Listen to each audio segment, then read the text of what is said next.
walk through the valley, fight the war unafraid. I part raging rivers, make the waters obey. Like the sun above, make the darkness run. The dawn is here, the day has come. Like the moon and stars, bright as gold outshine, the greatest of all time. The world is mine.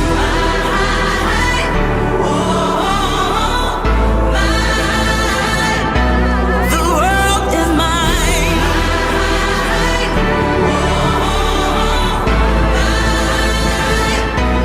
The world is mine. The world is mine. Well, good morning and welcome back to the center of the Cornhole universe, Owensboro, Kentucky, in the Owensboro Convention Center. The American Cornhole Organization World Championships of Cornhole Season 19. Finn, the loudmouth for the ACO, side by side with Isaac Mad Maz Mazanka. And we are going to get an early jump on what is going to be a monster day here at the peak of the Cornhole Championships week. When we get into the semifinals of the winner's bracket for juniors doubles, a category that we don't see outside of a handful of regionals. So it's just part of the extra goings on in the Cornhole universe that's happening here in Owensboro. Mad Maz, I'll tell you, I've been watching you doing commentary just by yourself, sitting over there going, oh, what I would do is this, what I would do is that. You obviously know a lot of these juniors players, and this is going to be a great division. Yeah, no, it definitely will be, and it's what I love about the juniors division is this is when we see all the new shots. We see all the new throw types, all the releases. It all starts in this division, and then it works its way into world singles, and then you see, women's division trying it, and then the seniors division if Phil can get a roll bag going, But it all starts here. This is where the ingenuity happens, and honestly, it's really fun to watch. Yeah, it really is. And again, we talked about the fact that we don't run a lot of juniors doubles in regionals. But when you talk about the development of the game, starting in the juniors division where you've seen so many, as you talked about, different shots that have been created, and then you start to hear the seniors talk about, well, I'm going to get out here and I'm going to learn myself a cut shot or a roll bag.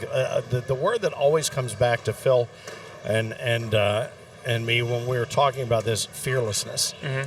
These guys play at a whole different pace, and the junior women as well, but they ain't scared of nothing.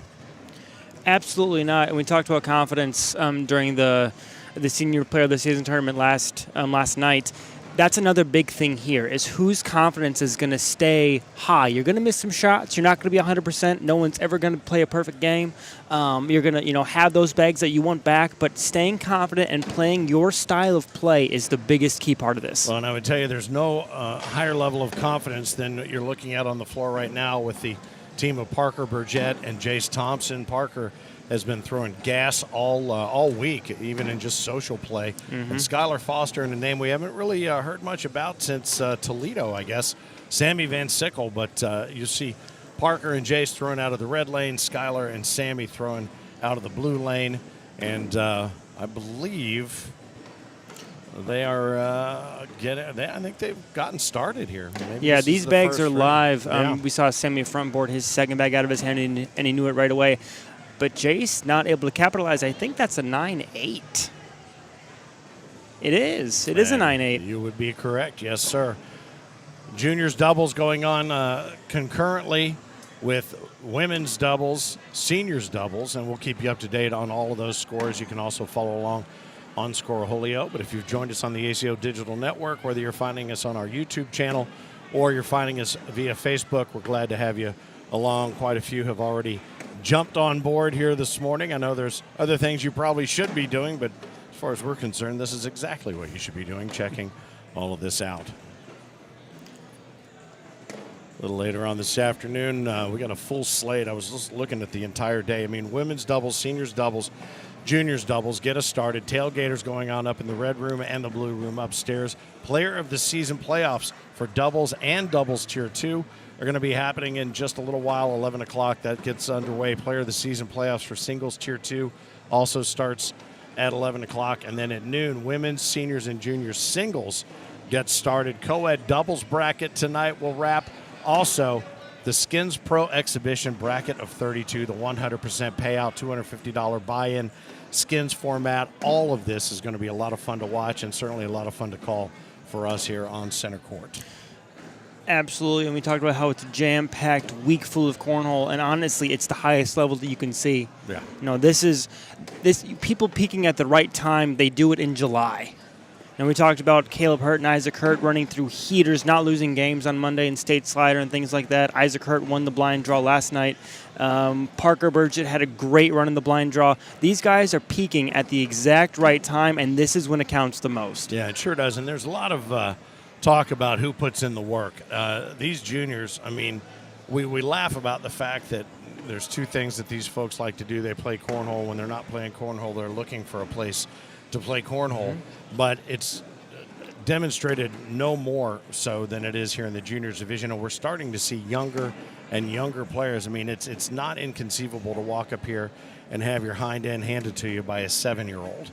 And we're watching more and more players develop great shots, and there's good communication. You're watching right now Parker kind of looked at Jace to see what kind of shot he thinks he should do. He says, just go ahead and lay it up. Put it in Skylar's way. Skylar's going to come up and over and nails the airmail. And again, fearlessness. Absolutely. Fearlessness. Parker to match, and he can, and he pushes Skylar's back in. Yeah, that was a worst possible scenario for him. Now just going to try to roll it up and over. It sticks to the board. But Skylar Foster able to get the job done there. 6-2 now, the 21 seed over the 17 seed. And you mentioned earlier off air, we were talking about seeding is relatively insignificant in this because only a few teams have any points in this division. Yeah, women's doubles, senior doubles, and junior doubles, like you mentioned earlier, they're not played in majors at all. They only played in a handful of select regionals. Mm-hmm. So seeding, it really is up in the air.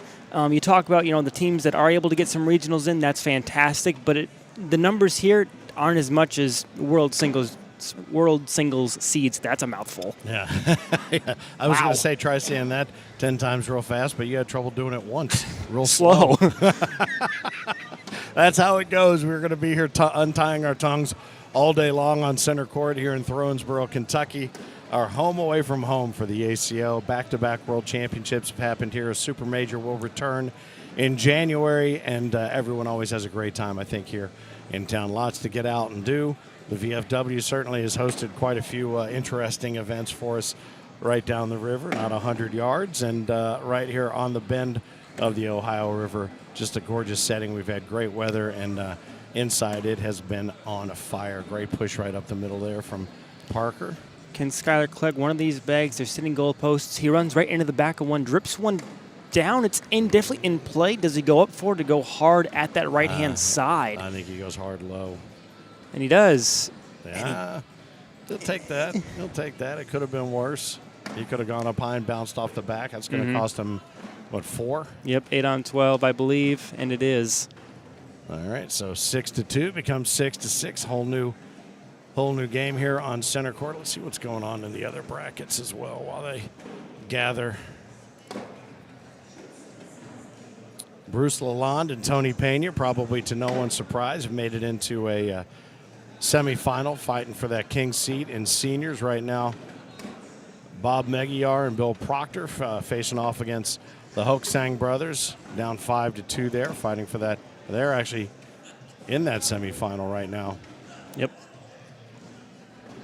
The Hoaxang brothers are such a tough team to beat. Yeah, really are. We saw quite a bit of Mick Hoaxang yesterday here in the Senior Player of the Year. We'll congratulate those here in just a moment. Let's see, take a look at the women's division. And Jace, that's a great bag to push Sammy's bag out of the way, out of the hole. And I think Jace gets 4 again, 12-8. Women's division, Sarah Hardy and Emma Jernigan right now getting ready to take on Chloe Arrington and Kim Dice. Emma took Kim Dice out to the proverbial woodshed yesterday for the Women's Player of the Season, so congratulations to both of them. High level continuing to be played here in women's doubles. We'll keep you posted, as we said, throughout the course of the day. If you have shout-outs you want to throw out, feel free to do just that. on the Facebook page. Let's go, Skylar, says Cody Young. Let's go, P Money and Jace. Tanzi Signard. Hopefully I'm pronouncing your names correctly. If not, feel free to correct me phonetically anytime you wish. Nice push. Parker says I did what I could do there. Just ran it up to clean it up, and he's going to do the same thing again. Oh, no, he stacks it off to the right.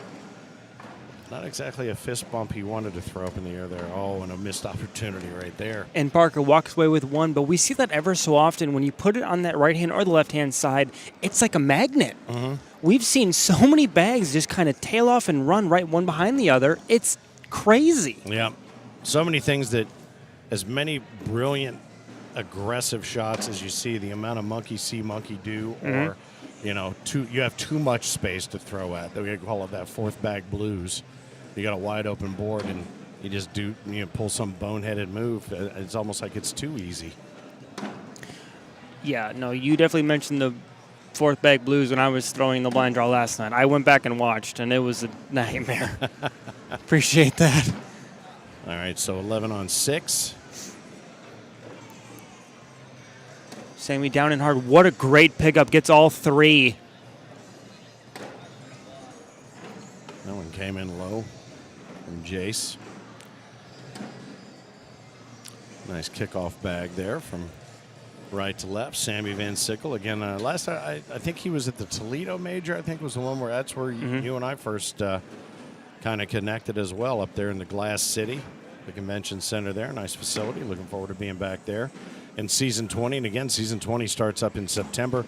If you would like to become a member of the ACO or find a certified official near you, you can certainly do that at AmericanCornhole.com as these guys continue their slugfest on center court. The other semifinalists, Seth Carter Guy and Noah Dennis, will be facing off against Riley Brewster and Caleb Rogers. I think a lot of people's pick maybe to take that one home or take this juniors doubles home.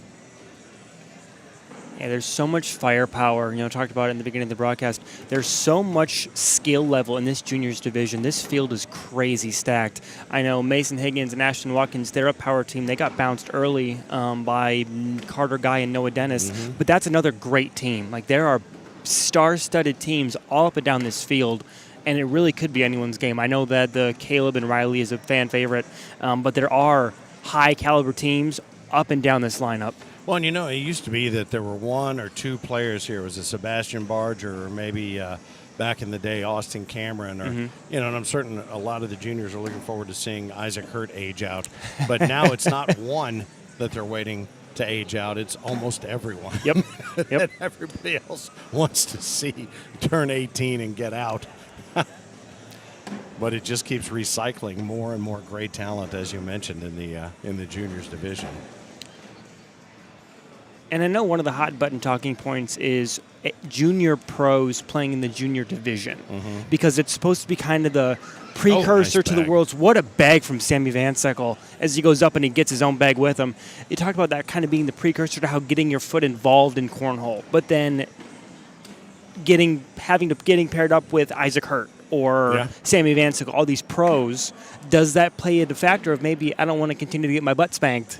Well, no. I mean, not if you grew up with the right attitude in your household, the Correct. only way to get better is to play people better than you. If you're just going to fold up like a card table every time you get beat, then just get your ribbon and get out. I think there is a certain amount of that, and there's such a feeling of accomplishment when you score your first point against somebody who's much better than you. Then you tie them at any given point somewhere, and it's a close game, and then you beat them. You mentioned the word confidence. Yep. That cannot be overstated enough. And the only way you gain it is by earning it. You earn the confidence in yourself because you've come out and done that. And we saw last night in the blind draw. When you draw a Caleb Hurt or an Isaac Hurt, you think that's pressure on you, but you're also learning as you play, and you get better as a result. That's what's supposed to happen. And I don't think any of these players that come in here say, "Oh, I'm going to face off against this pro or that pro." They come in here cocky and say, "I'm going to whoop them." And that's the attitude you need to have. So 13 on 12. We see Parker and Jace hold that first bag advantage as the first bag out of Jace's right paw. low block. Is that a level 7? That's a level 74.5. No, it can't be that high, I can think it? it's a 2. Look at that, up and over. What a rollback. You saw it as soon as it left his hand. You knew what it was going to You knew that kind of knuckleball, Yeah. minimal spin in the Yeah. air. You know where it's going. It only did about 4 rotations in the air. Oh, And another Jace one. matches. But he does it with a much faster rotation. That's just crazy. Unbelievable. This rollback, to your point earlier about the creative shots that these players are making, there's going to be interesting. I thought that was going to maybe hop up and over, but now he's I think that's a great decision right there because Plugged now it from Sammy the has to hole. roll over 2 yeah, and bags. he wasn't going to do it. And Parker's telling him go up. He's got plenty of space, plenty of real estate up on the backside. Oh, and he went up and just missed the back edge of the hole. Sammy's going to take a minute. We're going to look at it. Right now, I think it's showing 7-5 in favor of Sammy Van Sickle in those gray bags. In for 5, on the board for 3. In a close game, this could be a pivotal round here. I will say something else, too, and Philip and I have talked about this for years, is the maturity level of our juniors has certainly elevated as well. We used to see some bag throwing and hat throwing and stomping and so on and so forth. But I think along with that confidence and along with that skill level comes a level of maturity with regard to competition and being a good sport. And we tend to find that those who don't want to be a good sport end up somewhere else. And I do like when, even in a hotly contested match, these players are still fist bumping, tatering, and high fiving when it's all said and done, even if it's a loss. So, And we talked about last night on during the blind draw broadcast is how do you play, somebody that the kind of the focus and the locked in.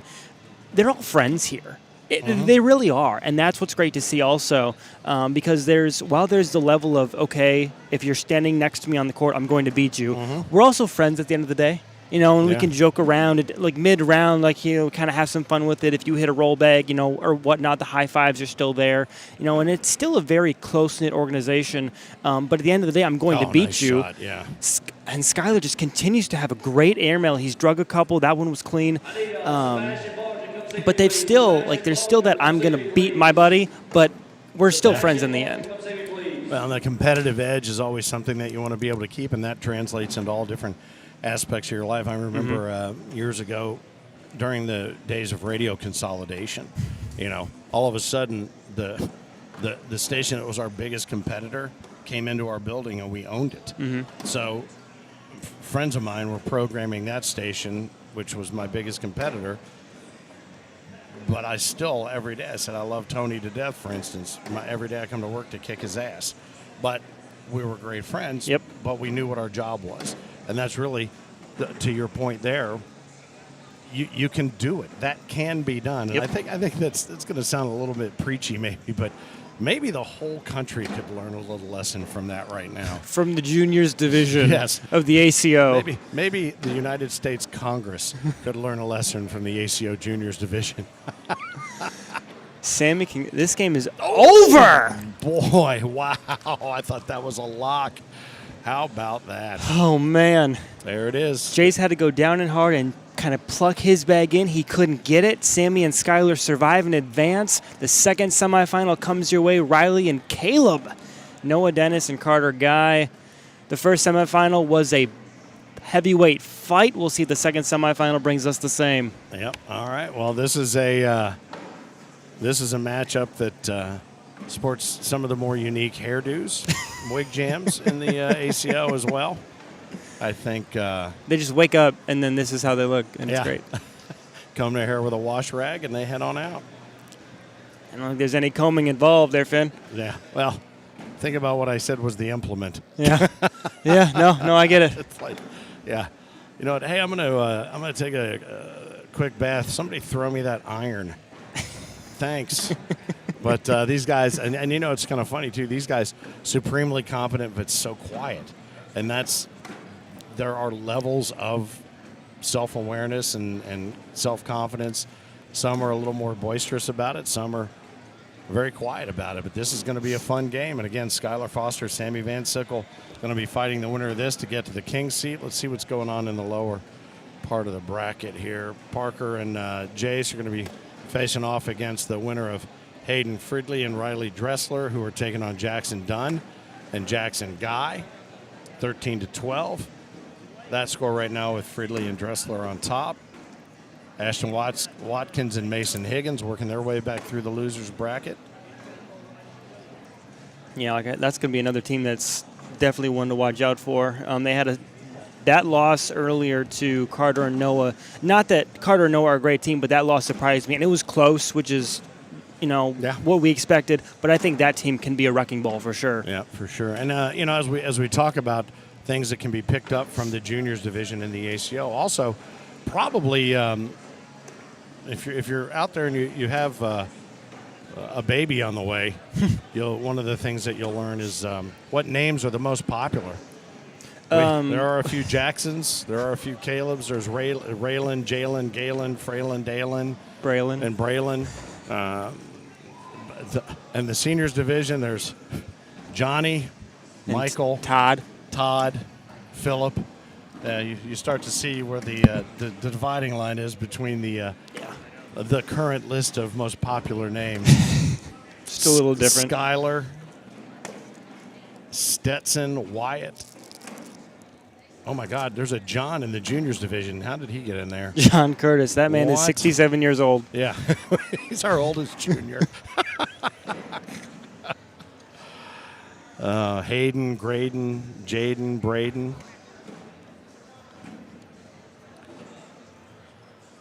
And these guys getting ready to get underway. My man, the Mississippi Ninja, you lost your doubles partner, so you weren't playing? I didn't play doubles. So you've just been walking around, hanging around, Warming up a little bit, staying warm, modeling. They're very nice. Got a big seniors bracket to go out and win. Yeah, you getting.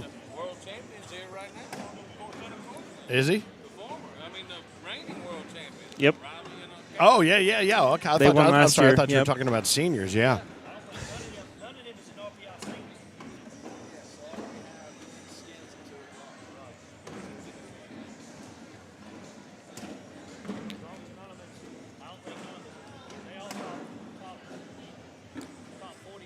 Let's see if they're going to count that. Yeah. I think they are. Yep, 12-8. Live bags.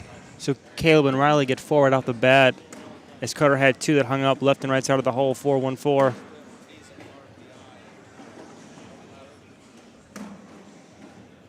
Let's take a look at the schedule here, too, because, again, we're in the middle of women's, seniors, and juniors doubles.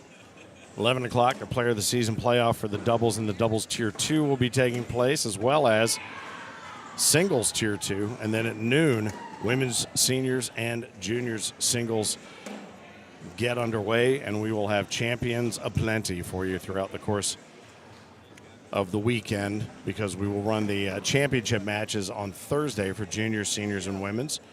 We'll run all of the brackets through today. Co-ed doubles bracket. We'll have a World Co-ed Championship match a little bit later on as well. And a Skins Pro exhibition bracket of 32, whittle it down to 16. So a lot of fun, a lot of cornhole to be played. Yeah, the day is young, and we Yes. are still just getting into it. And so is the competition. Except John. Except for John, the 67-year-old junior. It is kind of unique. It is. I think there are 7 Calebs in the ACO. I think I counted that out. I think there's 6 or 7 Calebs. There's got to be a handful of Jacksons. There are 7 Calebs, but Carter gets them on the board. It's 8-2. Oh, one fin, though, right? there's only one Finn, yeah. Which actually surprises me, based on Star Wars and Glee and everything else. You would have thought that would have been a bigger, maybe a bigger actual name.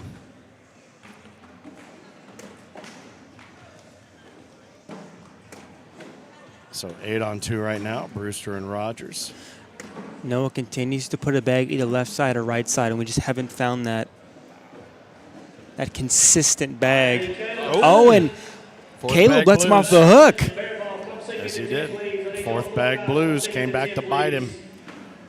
He was lucky to hold the back edge of the board with that one, to be honest. Yeah, but the humidity in here, these boards that we talked about yesterday, they're still playing a bit stickier. I think that really saved him by the skin of by the cloth of his bag. Yes, by the skin of his The bag. skin of his, I didn't know. That doesn't sound good. Yeah, no, I tried to stop myself there. I'll go ahead and finish that inappropriate thought. Thanks again to our friends from Visit Owensboro here in Davis County. Mark Calitri and his crew, Dave Kirk and the entire bunch. Appreciate the hospitality. Our friends at Green River Distilling, who have been a fantastic and a front seat sponsor for us. That's been great.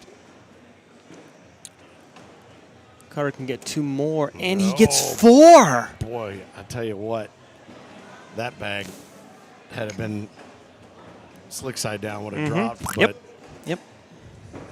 it's interesting that they're not playing a slicker bag up front, but they're playing a little defense there.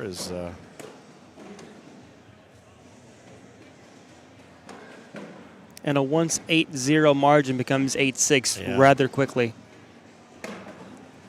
And he tried to roll over. He flops on top. Noah asking to go up. Up and over, and there it is. Down. How about that? What a shot. Had to get it up over that double cheeseburger. Oh, I'm so hungry. Up and over. Nicely done. How about Caleb? Going again. Oh! And he brings Caleb's bag. And he takes away a little bit of the obstacle now. So what does he try to do? Does he try to run? Run hot. Sticky side down. Going to roll it. Yes, he does. Just climb the mountain. That's unbelievable. And he just do it at will. Just do it at will. So 10 on 8 makes it 10 on 6.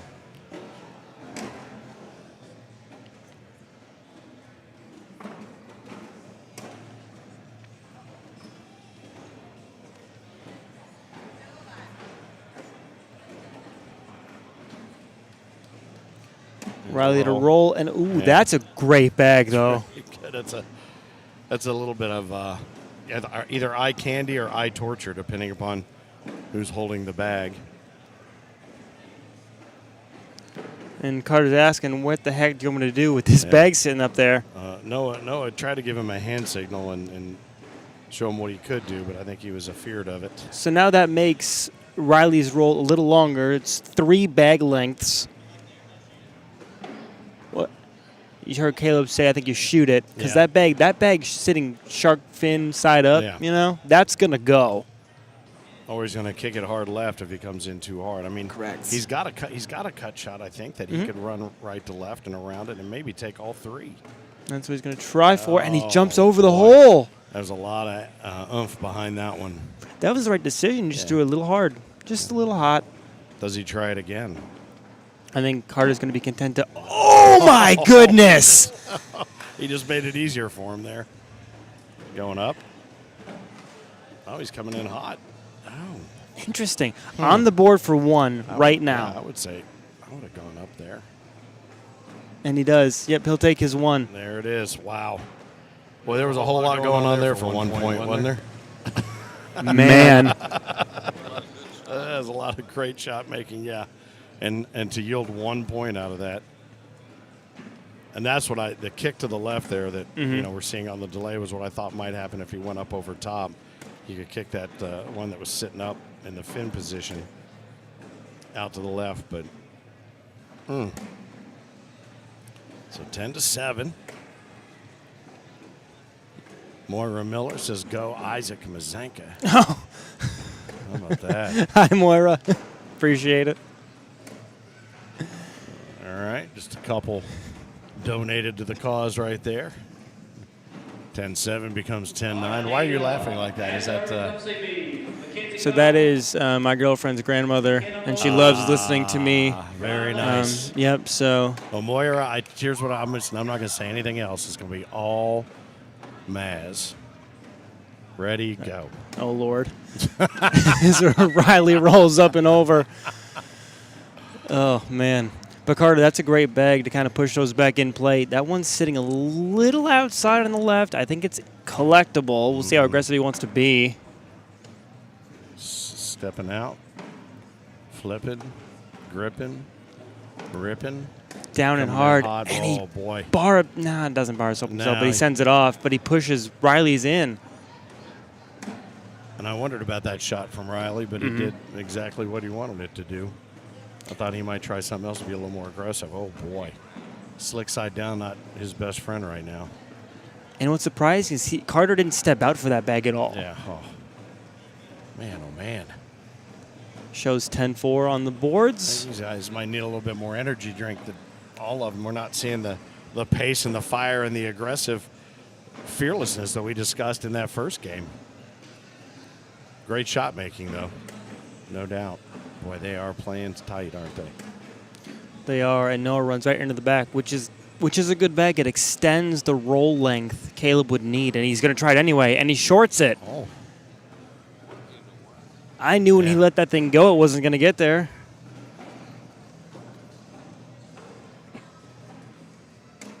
I think a couple of these guys have forgotten that breakfast is the most important meal of the day. All right, I need Mackenzie Cup and McKenna Ballou. Come see me, please. Mackenzie Cup, McKenna Ballou, come see me, please. Noah trying to plug up that lane. It makes Caleb force into a shoot or a roll, and he's going to try to go hard at it. Nope, he just sits right behind. And they're going to walk it over, talk it over.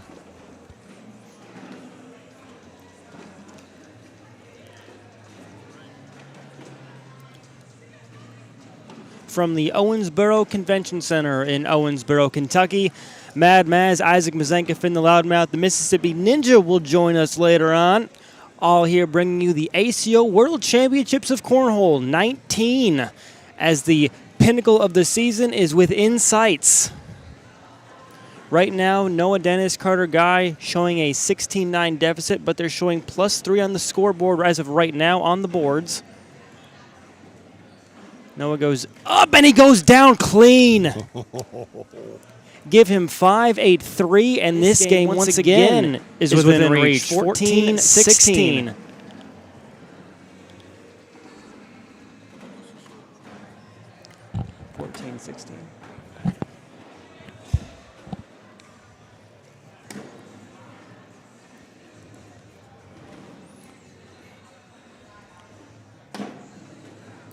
Carter with a bag in front kind of sandwiches, sits on top of his own.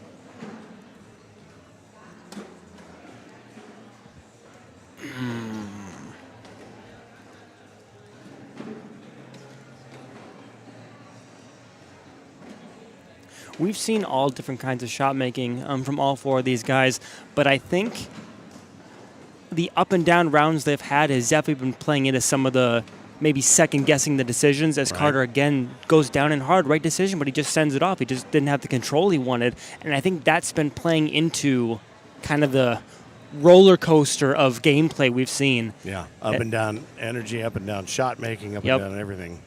And Riley's going to take his first time out. They're going to walk it over, talk it over.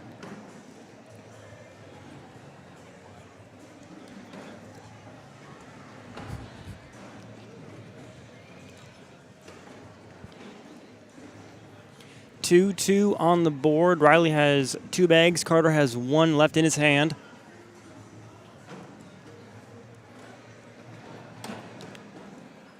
He tried to roll, but it kind of sits, and there's just a pile of mess on that board right there.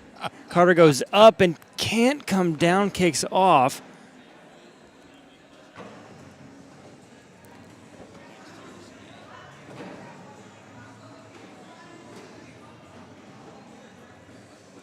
Now Riley's going to try to reverse cut left to right, and he's going to go slick side down. He goes down and hard at it, and he pushes one bag in. That was a great bag. That was almost an optical illusion right there. It looked like it kind of skipped up and over, but it just runs right through.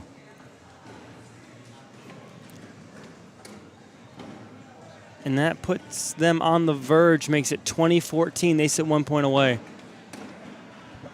So we'll probably be moving the doubles player of the season to tomorrow based on where. Mackenzie Cup, McKenna Ballou, I need y'all to come see running a little bit tight to make sure all of these things are on, as we like to call, Clark work.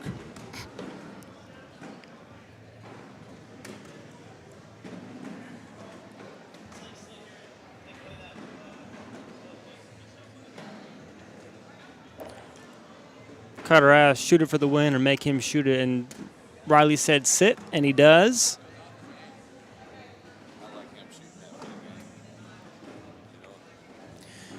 Yeah, now Noah has a decision to make. He can sit and wash. He can play aggressive and go up, but if he goes up and he misses, this game is over. As Riley and Caleb sit up 20-14. Yep. It's quite a discussion.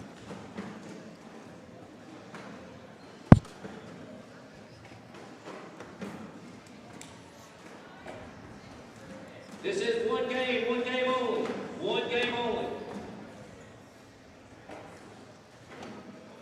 This is the last timeout they have in the red lane. They've used 2.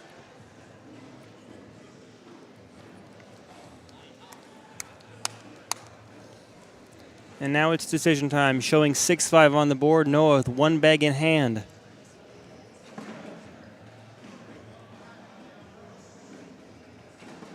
Swing of the right arm. That's a fly up and over. Oh, one And he- in, one off. And he'll get 1, 7-6. But I like that, though, because if you shoot a short airmail, you limit your chances of pushing 1 bag off the back. He kind of piggybacks 1 bag into the hole so he gets something, you know. I don't hate that bag at all. All right, I need Ashton Watkins and Tyler Showball. Come see me, please. Ashton Watkins, Tyler Showball. Come see me, please. Nevertheless, still a mountain to climb as Caleb and Riley lead 20-15 over Carter Guy and Noah Dennis. And Riley's given Carter some Right up space the to middle. move here. Yep. I don't think those bags are worth going after, and he's not going to. Oh, and Carter can't capitalize. Just run it up and take what you can get. It's going to be a couple. Get me out of this, you hear him? Get me out of this. 10 on 8. Carter left 2 points on the table. We'll see if that comes back to bite him. It's 2017. Riley and Caleb, the defending junior doubles world champions of Cornhole.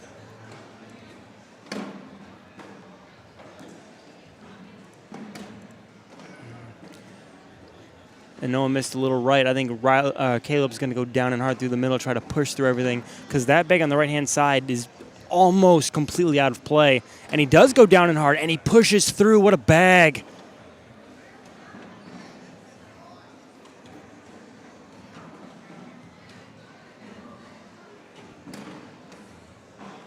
Noah sits. That's a good bag.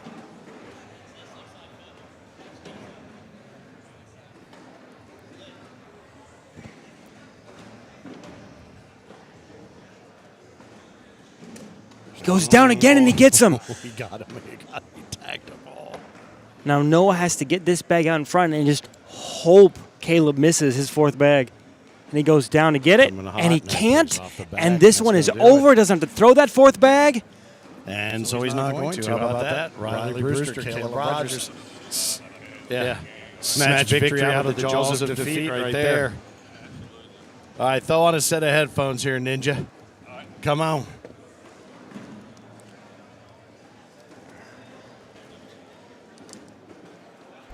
Now that you've warmed up your arm, it's time to warm up your vocal cords, my friend. Hey, there we are. Welcome back into the All right. broadcast table. All right. Broadcast Central, here we are. Hey, High how about above that? it Let me all. tell you something. How about the last 2 shots that Caleb Rogers? He struggled mightily the 3 rounds before that, but when it came down to time to produce, man, what 2 great bags he threw in the last 2 shots Well, there. and Isaac just mentioned, he goes, this trade-off that they're doing, you know, one will carry the other for a couple or Yeah. 3, and then the next thing, I mean, you saw Riley just there at the end. He said, "I just get me out of here." Yeah, that's what he was wanting. That's what he did. He got him out of there. Real quick, Finn, real quick. Who the heck is Isaac? Huh? Who the heck is Isaac? Hurt came over and whispered in my ear. He came over to tell me. Good save. You wanted to repeat some of the favorite things you heard Maz say. You're talking about Kaz, right? Kaz, Maz, Spaz, Isaac, Bizak, the Wizak. If I can bring up my old sugar days. And we get to have Noah Dennis back, and is that Carter guy or is that Grant guy? Carter guy. Yeah. In the fancy purple jersey. That's a pretty jersey, man. It is. Mason Higgins sporting his new yellow jersey. Look at those 20, things. 40. We saw Caleb Hurt in the orange like the sun Top Gun 20 Beautiful. doubles jersey. These Top Gun 20s are just, they glow from the inside out. Another nice job by the Stevens. You know, they do such a good job on these jerseys. And this could be another good game right here. I'll tell you, Mason Higgins teaming up with Ashton Watkins out of Mississippi there. He might be right inside Alabama. It will be. This is the first fifth place game. The second fifth place game already going on. 17-19. Hayden Fridley and Riley Dressler, Parker Burgett and Jace Thomas, and Parker and Jace pull it off 21-17. They await the winner of this game in the fourth place version. The second fifth place game underway. That'll make Steffi B happy. She was kind of sad down there because they lost. Yeah. Well, she will see. She'll see him come here live. Yeah. Right here on center court as we're winding this juniors double down. Coming soon, seniors, women, and juniors. Mm-hmm. So we may see some of these guys playing against each other here in a few minutes. I tell you what, Noah Dennis has gotten really good at this game. I've played him a few times when he first started out. This kid's gotten good, man. He Real has. good.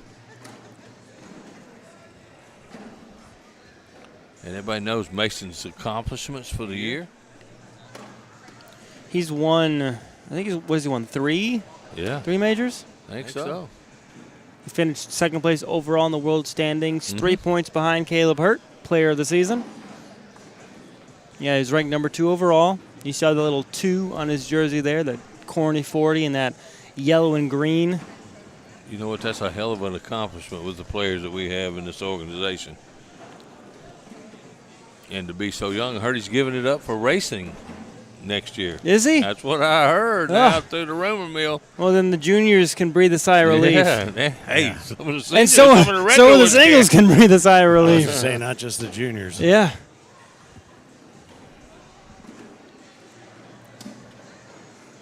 Man, I'm so happy to be here. Can't wait. Ready to play some too. Yeah. Well, we talked about what a schedule we got rolling today. I mean, it is so tight right now that the doubles player of the season match is going to be moved. It looks like to tomorrow or Friday, just so we can get in all of this doubles from the juniors, seniors, and the women's. Then the singles from the juniors, seniors, and the women's, just getting through so we can run all those finals tomorrow. But, man, what a schedule. And congratulations, by the way, speaking of players of the season, Caleb Hurt, singles player of the season. Isaac Hurt, juniors player of the season. Co-ed was Maggie Geiger and Wayne Rao, father-daughter team that's been a staple of the ACO for a decade. Johnny Thomas takes seniors yesterday in a 3-person playoff for player of the season for seniors. Women's was Emma Jernigan over Kim Dice, and Kim Dice came back, I think, before all was said and done and took the, blind draw? Yes. She take the Well, blind she draw? finished. Yeah, she player of the season in the blind Player of the draw. season? Yeah, that's Yep. what I meant. Yeah. Yeah, player of don't the worry. season. We didn't win, Finn. We took 7th in the Yeah, blind that's draw. all right. I was just getting ready Oh, to get out. I forgot who her partner was Yeah. there for a minute. Oh, no, I didn't forget. I was getting there. And then we do have some other players of the season that we'll be naming before all is said and done. Of course, everything working its way back to center court here in Owensboro, Kentucky, where we will crown a king or perhaps our first ever queen of ACO singles cornhole here on Saturday. Busy week for us, but happy to do it. Absolutely. How about that? Long days, but this week is the best week of long days. I agree with that. It is, and today it's interesting because today is sort of that crux of the whole thing. It's the busiest of all of the days as far as trying to cover all scores and everything we can. ACO Center Court 1, hosted by the CBC boys, are rolling as well, so you can check out some other matches. I believe they were wrapping up the women's doubles. Yep. Oh. Ashton went for a nice airmail there. Hit the backside, kicked off to the right. Chloe Arrington and Kim Dice sitting in the queen's seat game. They won the winners final, so they await whoever comes out of the loser final. There's no doubt that is the team to beat in my mind. That is a Nice shot. wallop of a team. Chloe took down singles and women's last year. Mm-hmm. She's sporting that big yellow jersey today, I saw.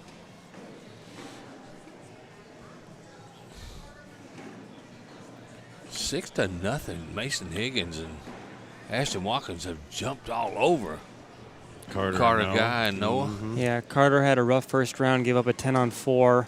They've been able to settle down here in the following rounds, but that first one was pain.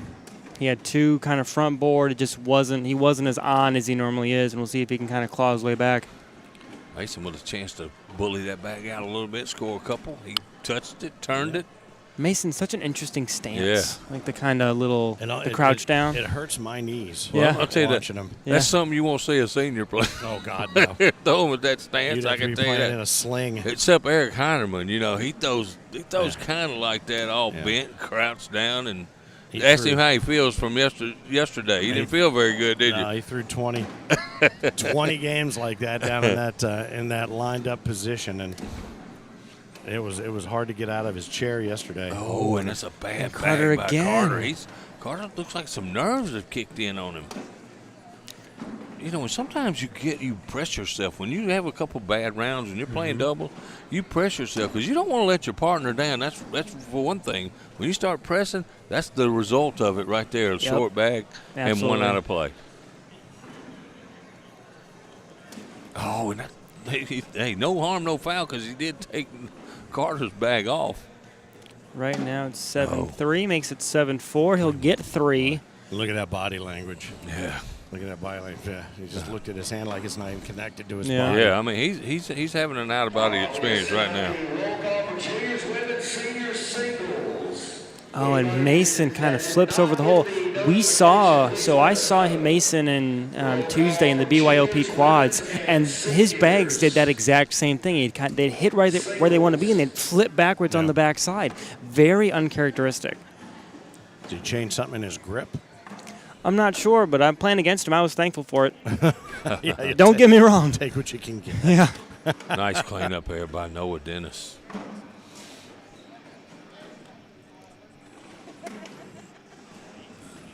We'll see if Noah can get 2, and he can't. And he's shaking his head. He's got a little body language going on, too. Now, we talked about points being at a premium every single round, and you just can't leave points on the board. They add up so fast. Chance to pick up 2 right there by Noah, and he kicked it off to the right. It's huge. Yeah, he already down 11-0. How about that roll back? That's really nice. And hopefully that's the confidence builder that Carter needs, kind of having some rough goes here in the middle of it. He's a great player, but if it gets into his head, that's what you don't want. Ashton, what a roll. That was a nice bag. This kid is coming on, man. He's coming on. I met him when he first started playing. He comes to a lot of our regionals. He is coming on playing. He's been playing really, really well toward the end of the season here. And he hits an airmail. He's showing all the shots right here.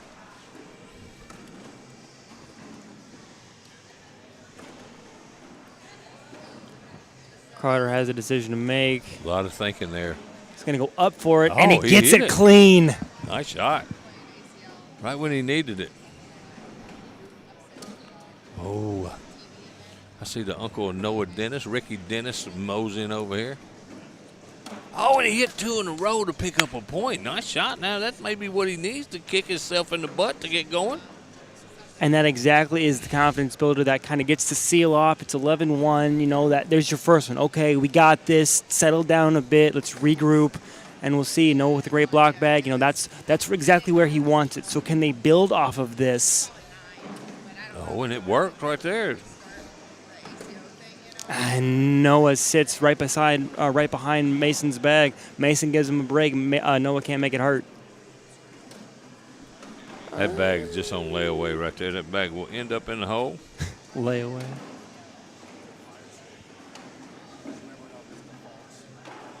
You know, and you talk about knowing him coming off of, maybe I'm wrong. Maybe we don't have the funds to get it out of there. We'll see. And here's the thing. If Mason goes too hard at this, he could kick right side. Yep. You know, you don't want to risk giving up more points. Oh, and he takes his own bag off. It's 10-4. 6 points. That was not the result I expected out of that bag. But that was exactly the fear we talked about. If you Yeah. go too hard, so he tried to airmail, drag it in, and he just airmailed right on top of his own bag, kicked it off the backside, and he'll give up 6. And this is a new game. It's 11-7. Yeah. Hey, shout out to Angelique Summerelli. One of my good friends out of Tupelo, Mississippi. He's pulling for Hollywood Page.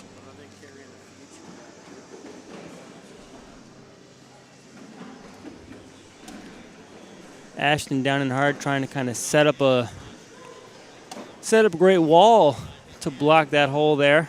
We'll see if he's going to try to roll over it. It goes slick side down, trying to push the whole pile in. He can't. And that pile is going to be hard to move now for sure. I think The way they're bunched. I think Carter just sits right in front here. I think so too. Oh, He's got one down. Noah said roll it. We'll see what he wants to do. He can't roll over the top, but that's I a good like bag. the shot, man. I like the shot. And I like Ashton taking time out to go see what his options are. Mm-hmm. And look, him and Mason Higgins are laughing and cutting up, knowing that, you know, this is a big shot too now. I tell you, it's what I like so much about Riley Brewster and Caleb Rogers, man. They're such good friends. You never see any animosity when one of them misses a shot. You know, they're always trying to pick each other up. That's the mark of a good team, and that's why they're two-time juniors doubles champions, and they're still rolling today. Are they in the King seat, by the way? Do you have that bracket, sir? No, we have to. Oh, what a shot by Ashton. Backside airmail to get the wars right there. I was sitting here looking for the KC game. I And love it. Good it's shot, missed it. Ashton. Juniors. yeah, so the King Nobody's Seat game got it is yet. Skylar Foster, Sammy Van Sickle will play Riley and Caleb for the King Seat game. That's in the winners final. Who's the Sammy Van Sickle and who? Skylar Foster. I do not know Skyler, but I do know Sammy, who's really came on this year. Mm-hmm. Sammy took some time off, kind of stepped away, came back into it, and is taking worlds very well. Oh, and how about Noah just going up and over real quick? You know, we talked about Noah had some rough rounds, and then he had that really good one, and now the confidence is back. He's got some good jeans, though. I'll tell you that right now. He's wearing shorts, Phil. Yep. No harm, no foul. I'm not talking about those jeans, dude. Oh, what a bag. And he leaves Noah's bag Yeah. there. Noah cleans it up. Should be just a wash right here. Yep. Nice job by both men there. 9-9 in the frame, 11-7 in the game.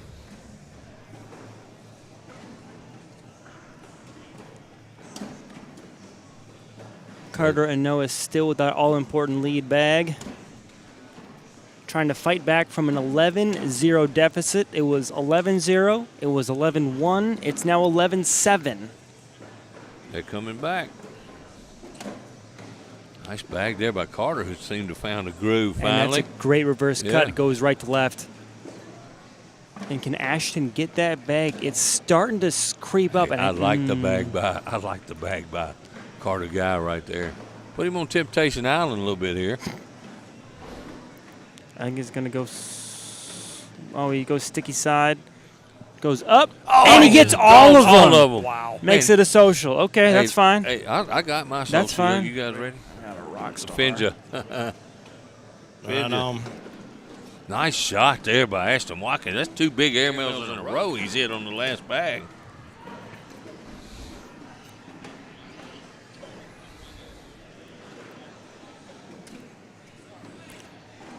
Jack Harco, Sebastian Barge are tuning in.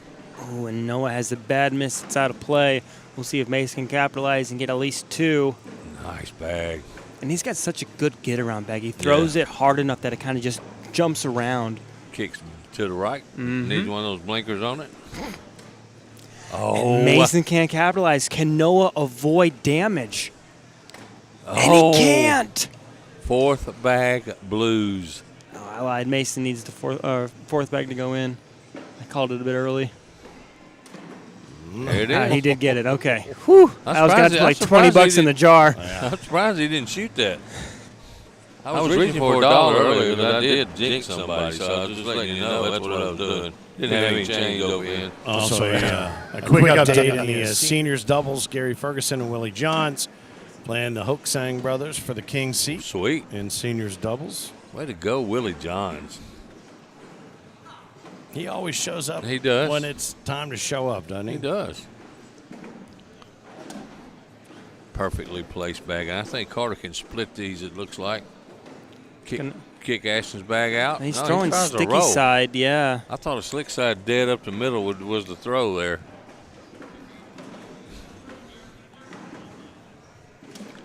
Just like he did there. He did move Carter's bag out of the way, though. Or is that both his? I think those are maybe both his. I think Carter can try to clip his bag that's sitting in front. It's still there. You see him kind of stepping out to try to increase this angle, and he goes down and hard. And Hey, nothing wrong with that bag right there. It takes away a lot of stuff that Ashton was going to do.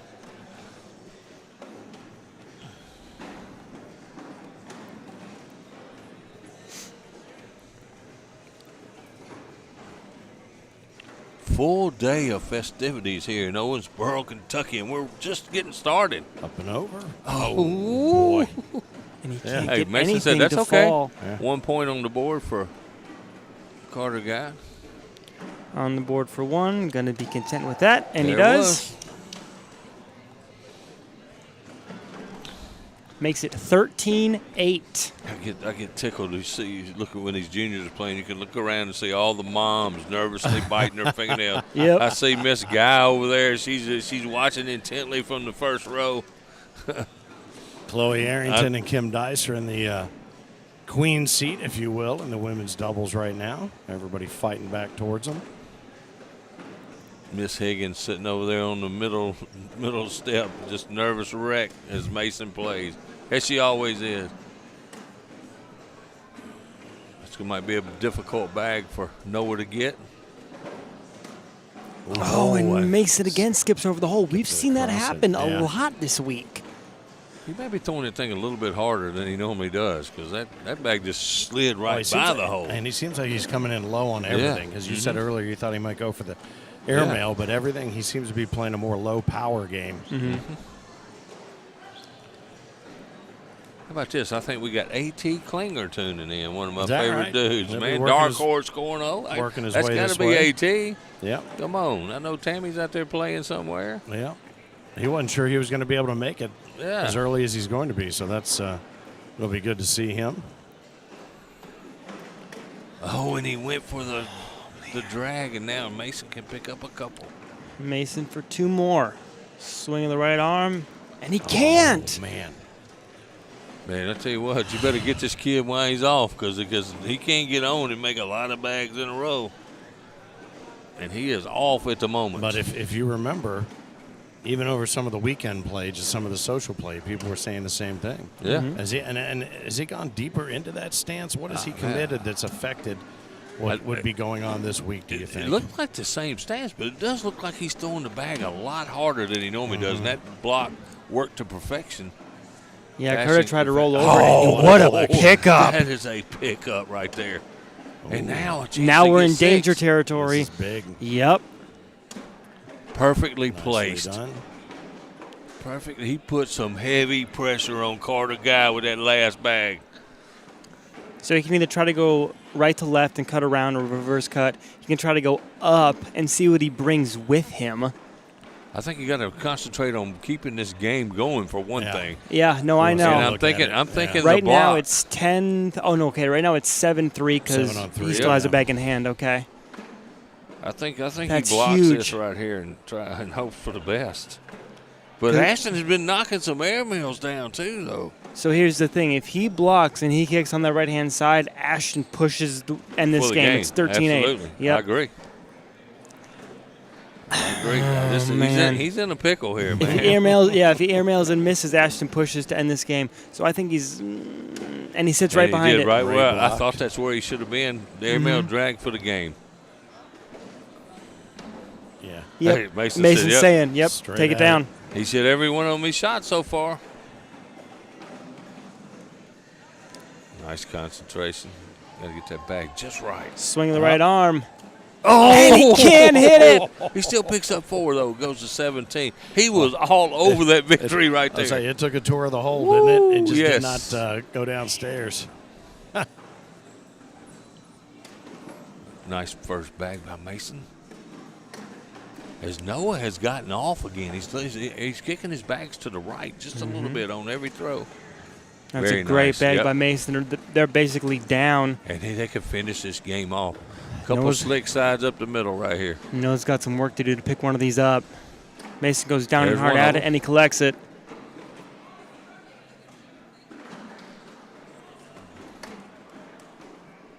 And I think the cut around bag right here for the victory. One bag Oh, in it the hole. rolled. So, but now Noah has to get at least 2 of the bags on the board and the one in his hand down and hard. And he won't that's get gonna it. do It's up top. That's it. Nice finish there, though, for Carter Guy and Noah Dennis. Good job. Yes, absolutely. And for their trouble, they will. Is this a rematch from earlier? No, I don't think No, it is. it's actually, not. their first run up against Parker and Jace. Mm-hmm. Parker Burgett and Jace Thompson. Looks like Another very good team right there. Finn, I'm going to leave it with you and Maz. I'm going to try to go get some tosses in before the senior starts. If you're all right with that. Yeah, very good. And I will see you guys back in a little bit. Enjoyed it right there. That was some good matches. All right, man. We'll All see you right. soon. Good Okay. luck. Go Bye. get them.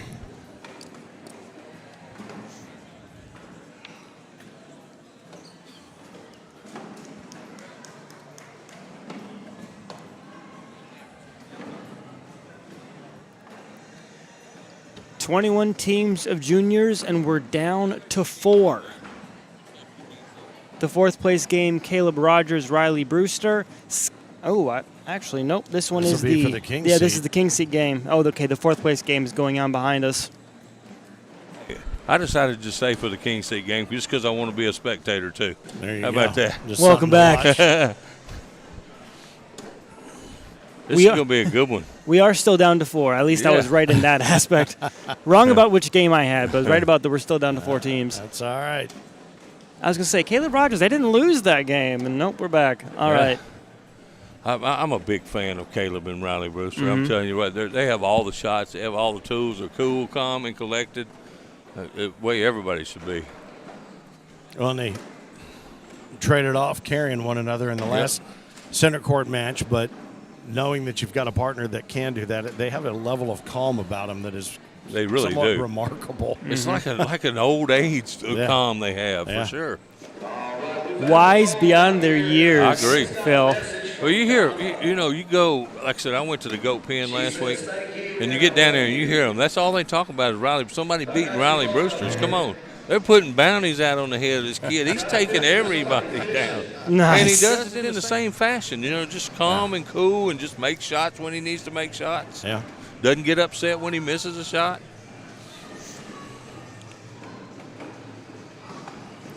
Well, he strikes me as one of those players, and we have a few of them, where they know, even if they get down to you, they know the approach they're going to use to get back Yeah, around you. absolutely. And then the next thing you know, you're dead. Yep. You're done. That's Yep. it. It's almost like a snake bite. Now, Skylar Foster is one I do not know. Matter of fact, I don't even know if I've ever put eyes on this guy.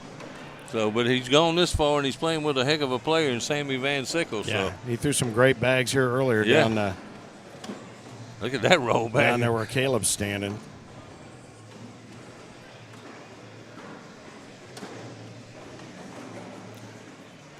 Skyler in to wash out. Over the top. Oh. He can't. Man, he rushed that. He gave up 2 points. Did you see how quick he let that bag go? Yeah. Soon as Riley stopped, he was in his motion throwing. The other ones, he had taken his time a little bit. Could be a little center stage jitters. The winners final here from the juniors division champions. Reigning champions, Caleb Rogers and Riley Brewster. I hadn't even had a chance to talk to Sammy Van Sickle yet this weekend. Another kid that has matured greatly from when he first started. Absolutely, and he was another one that kind of took some time off in between and was able to come back, refocus, reset himself, and it really helped. They're throwing the, I know Riley and Caleb are throwing the Elite Geos. Nice center block. Oh, nice. Wow. Is that really a block when you can throw that daggum bag? That's a crazy cartwheel right there. You mentioned elite bags. Something interesting about what they did. Oh, boy, that one looked like it fell out of his hand.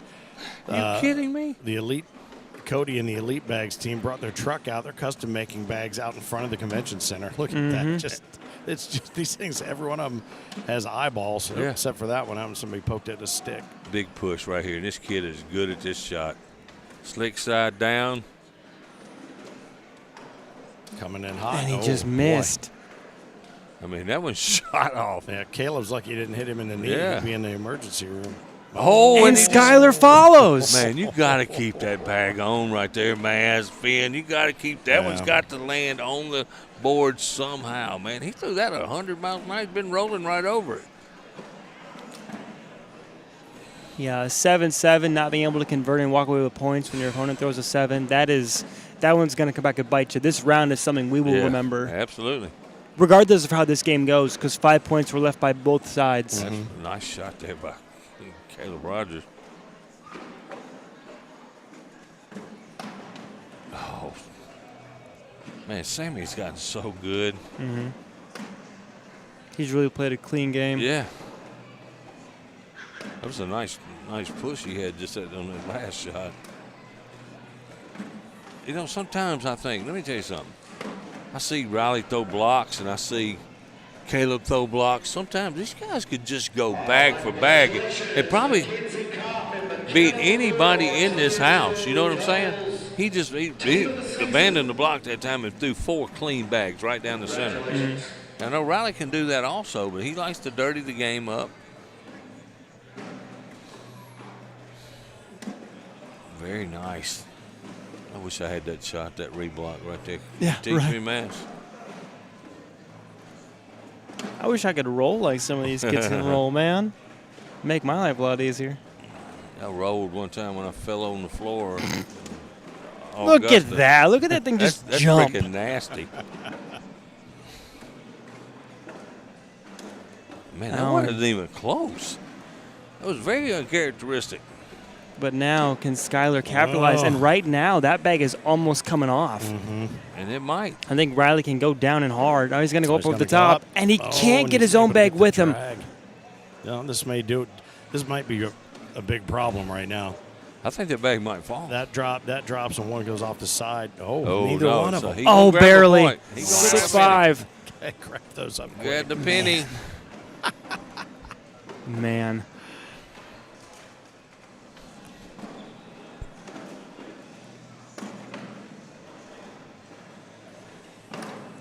And that's 5 in a row, dead center for Caleb Rogers.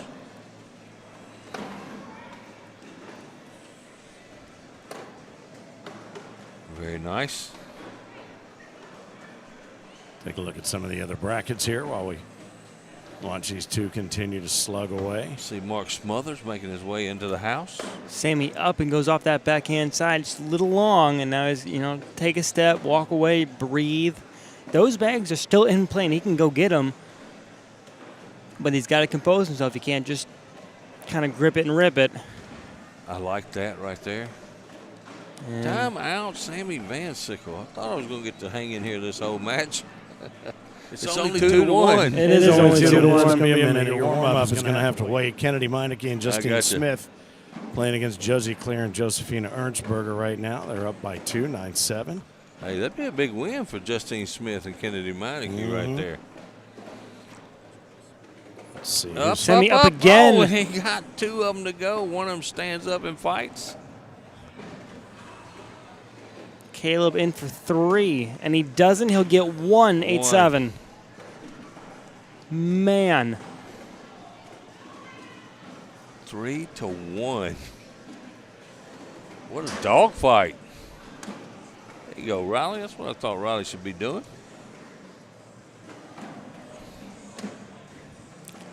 It's a good bag by Skylar. Going to make him either roll or go through it.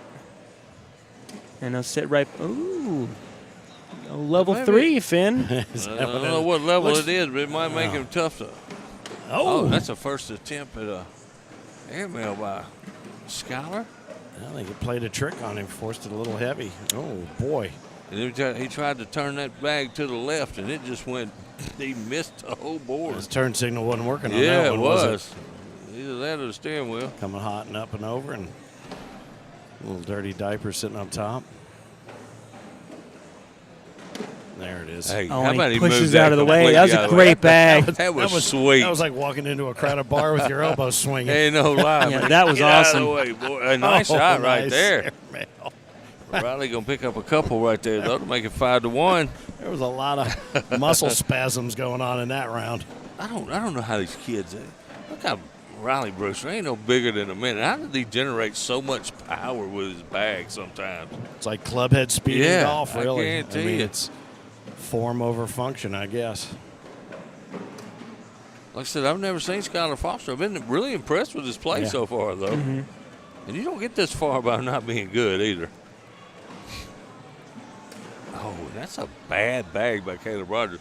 I don't know, every time he tries to do something funny, it flutters over there, and hell, he's even left one way short once. Yep. The one that kind of went up and came right Yeah. down.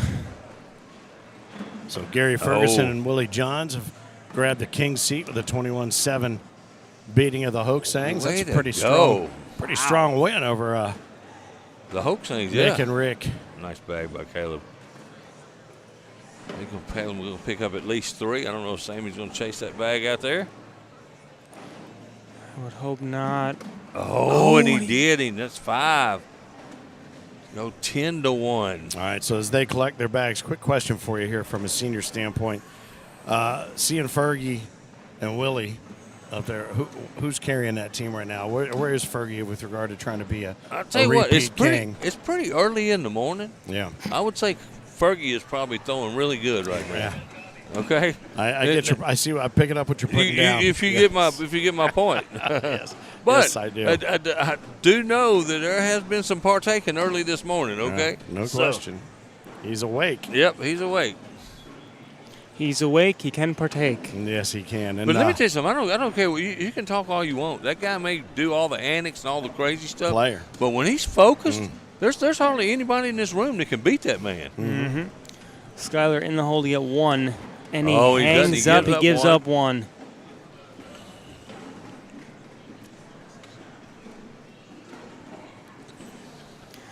(9-8) in the frame, 11-1 in the game. We appreciate all you people tuning in this morning. Nice juniors doubles action right here. We have the reigning juniors doubles champs in action right here. Caleb Rogers, Riley Brewster. And they have a 11-1 lead right here. This is the King Seat game, correct? Yes, sir. Okay. See what's 4 going teams on. left. 4 teams left. Down the way, Ashton Watkins, Mason Higgins up 6-0 over Parker Burgett and Jace Thompson. Right now, as they're working their way back through the losers I bracket. see Stephanie over there. She's not over there watching their game, and that's not a good bag by. We got a pile of mess. Nothing under every bag on the board except for the 2 they got left. Castle Walls, can they be breached? He goes down and hard, Oh, and what he a gets shot. 2 of them to What sneak a in. shot. He got the only one he could get. Hey, that's them elite bags at work, boys. There you go. Did he have those made out front today? He probably Out there did. in You that never trailer? know. Sammy down and hard to match. Oh. And he dead spots it. And that's going to be 4 more, correct? 15 on 1. Good shot, Caleb Rogers. Sammy rocking that hat backwards. Let's say look pioneered Yep. by the ACO logo. Absolutely. I had one on my shirt yesterday. I didn't think that was a good bag when it left his hand. It ended up in the center, left center a little bit. Yeah, but the way that well, surprised me. It took the gas right out of what I was going to tell you.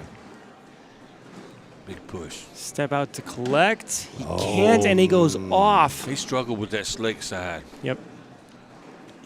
If anything good came out of it. Oh, and that was so hard. It He- went right by the yeah, hole, and he- he's just he- like, He I moved can't his believe first it. bag a little bit more to the middle, and that caused Riley a problem. He's got one more, though. He may shoot an airmail here. You know, Well, trying to that plug may have up took it away. what's left. Yeah.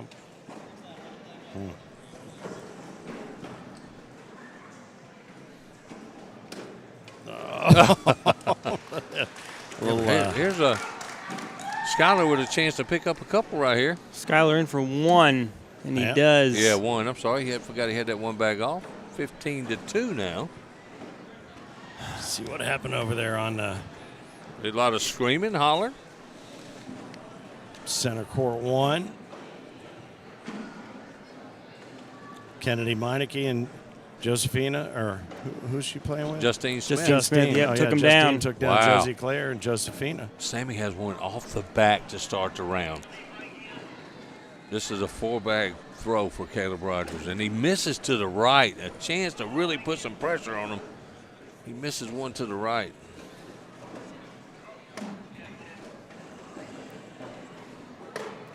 He almost missed another one to the right. That got a little help from his other bag. That one will be, gone.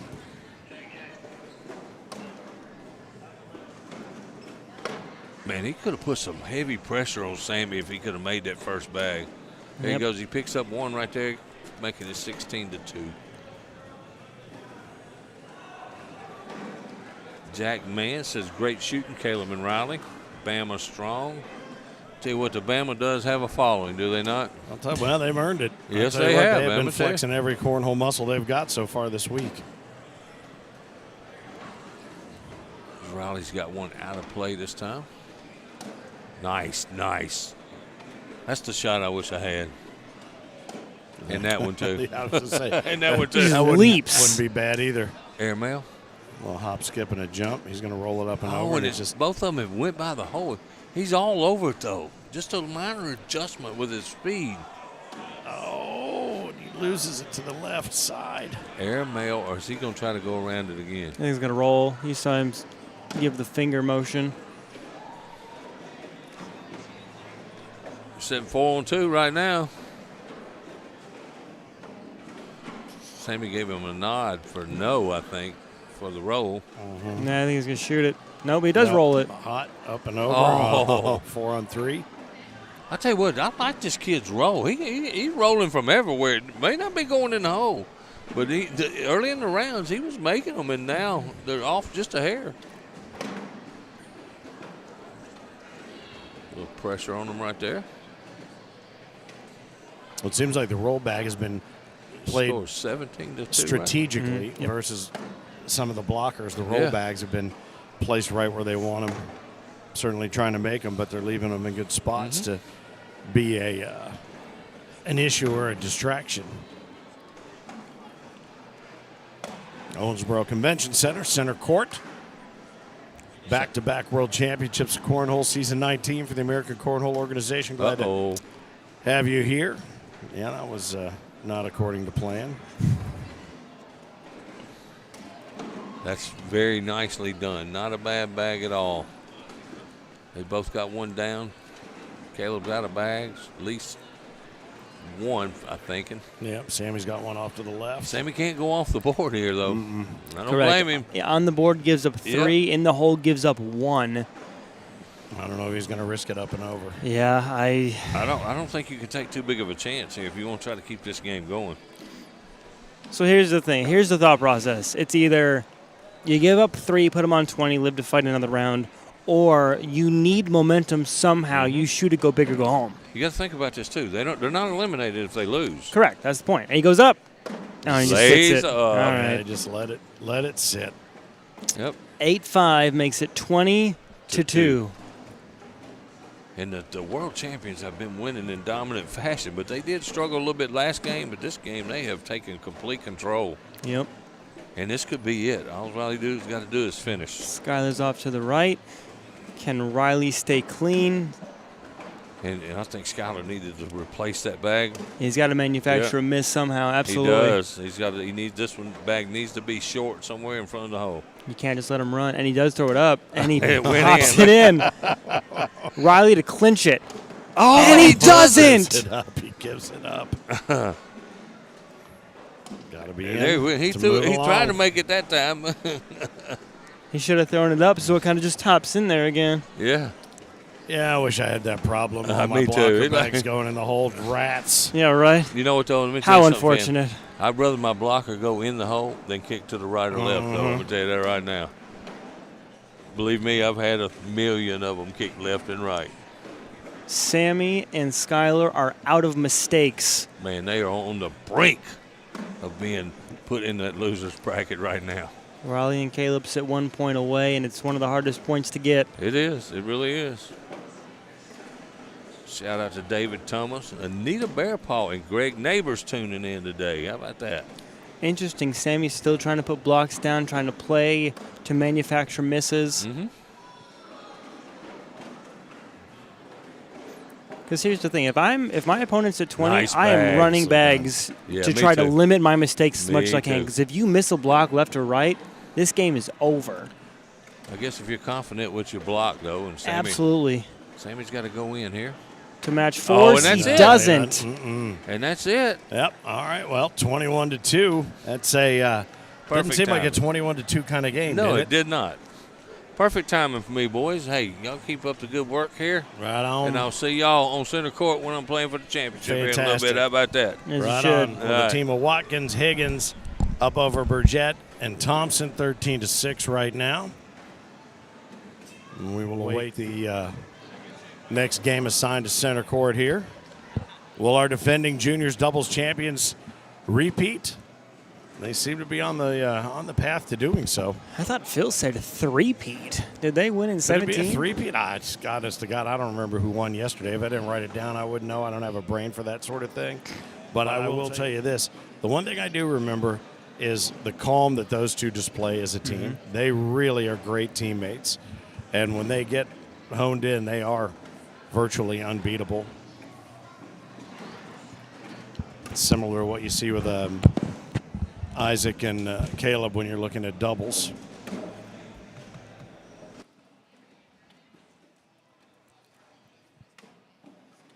So Chloe Arrington and Kim Dice await the team that emerges from the losers bracket as they hold the queen seat in women's. See where we are in that chase to the king seat. Gary Ferguson and Willie Johns in the seniors doubles right now. Johnny Thomas and Daryl Macon up 3-2 over Bob Megiar and Bill Proctor. Still a couple of rounds to go there. The Hoaxang brothers will be whoever it is that gets out of there is going to have to get to Fergie and Willie Johns. Is a good opportunity to say thanks to friends and family who've been out to be a part of what's been going on here in Owensboro. Thanks again to the folks from Whole Nation here. They're hosting all sorts of game challenges. Rich Pyle, Tracy behind the scenes, everything going on up at the tailgater zone upstairs. 8 tournaments a day in the red room, 8 tournaments a day in the blue room. Anybody can come out and play. In fact, you can't be a pro and play in the ACO tailgater. So if you're in the area, you know some folks that are coming down to check us out this afternoon, come on down. Get yourself in one of those tailgaters. Walk away with a trophy. Who knows? Also, the pitching for prizes going on with Whole Nation upstairs. And out front, ACO, plenty of ACO merch. If you want, if you're one of those folks that's looked at our pitching man bug and said, "What is that? Is that guy throwing a frisbee, a cow pie? What's he doing there?" That's a cornhole bag. Grab yourself a piece of officially licensed ACO merchandise, or create your own World's 19 merchandise out front as well. Top and Mo Candies is out there with some very uniquely styled sweets. Gusto, Rocket Bags, Big D, CBC, all out in the lobby. And like I said, the Elite Bags truck is out making custom bags right out in front of the Owensboro Convention Center. Green River Distilling up hosting festivities in the bar that connects rooms blue and red upstairs, and a host of bag partners. See if I can find that. I know I've got that list somewhere of those who are hosting the tournaments. Up in the tailgater zone, the red room, basement bags, Cornhole, Big Daddy Cornhole, Corner Graphics, High Roller Bag Companies up there, State 31 Cornhole, Killer Bees Cornhole. In the blue room, Angry Panda Bag Company, Arcane Bags, BD Bags, Bramy's Bags and Boards. Brothers Bag Company Elite also has a booth up top as well, and Lucky's Charlie Case and Crew. All of those vendors upstairs. If you don't know what kind of bags you should be throwing, there will certainly be plenty of them for you to sample while you are here. And if you don't walk out of here with a set of bags that fits your game, then you might need to change games. That's all I'll tell you. There are plenty of options from every one of these bag manufacturers. Good stuff. So, again, I see Fergie roaming the halls trying to wait out who's going to challenge he and Willie Johns in the King's seat in the seniors doubles. Take a little break here on center court, and we will be back with the wrap-up of the juniors division doubles here on the ACO Digital Network.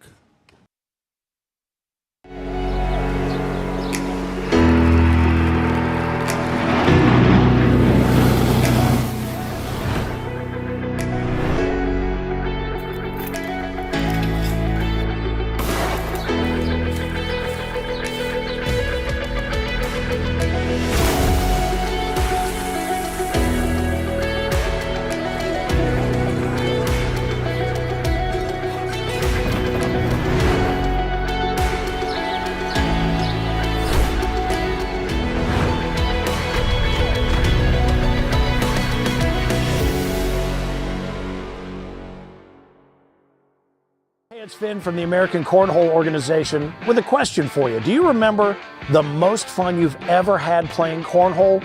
Think about it. You might think you do, but you don't. And you know how I know? Because if you're not a member of the American Cornhole Organization, you haven't had the most fun you've ever had playing cornhole yet. You're just a couple of clicks away from joining the worldwide cornhole community, where you'll be able to play down the street or across the country with players of all skill levels and even the pros of the American Cornhole Organization, the governing body of the sport and the fun of cornhole since 2005. Head to AmericanCornhole.com to learn all about the ACO and how to become a member of a local group near you. The most fun you've ever had playing cornhole is waiting for you. So, is it time to take your game from the sidewalk to center court? We can't wait to find out, and we can't wait to see you. Let's have some fun.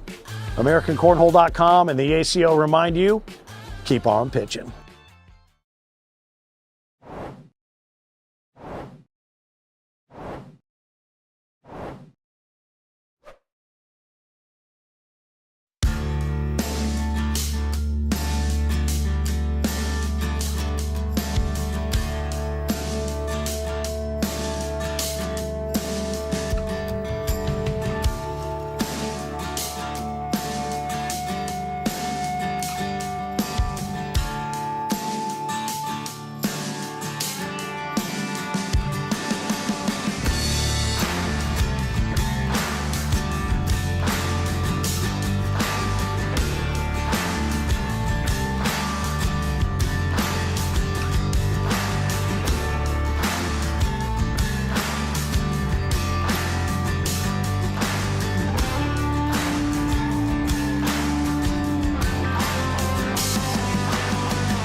walk through the valley, fight the war unafraid.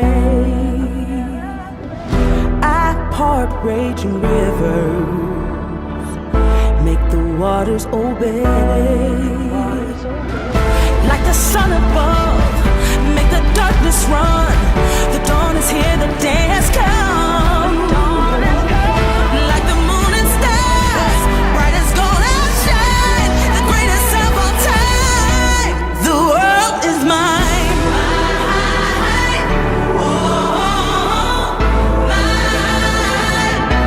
The world is mine.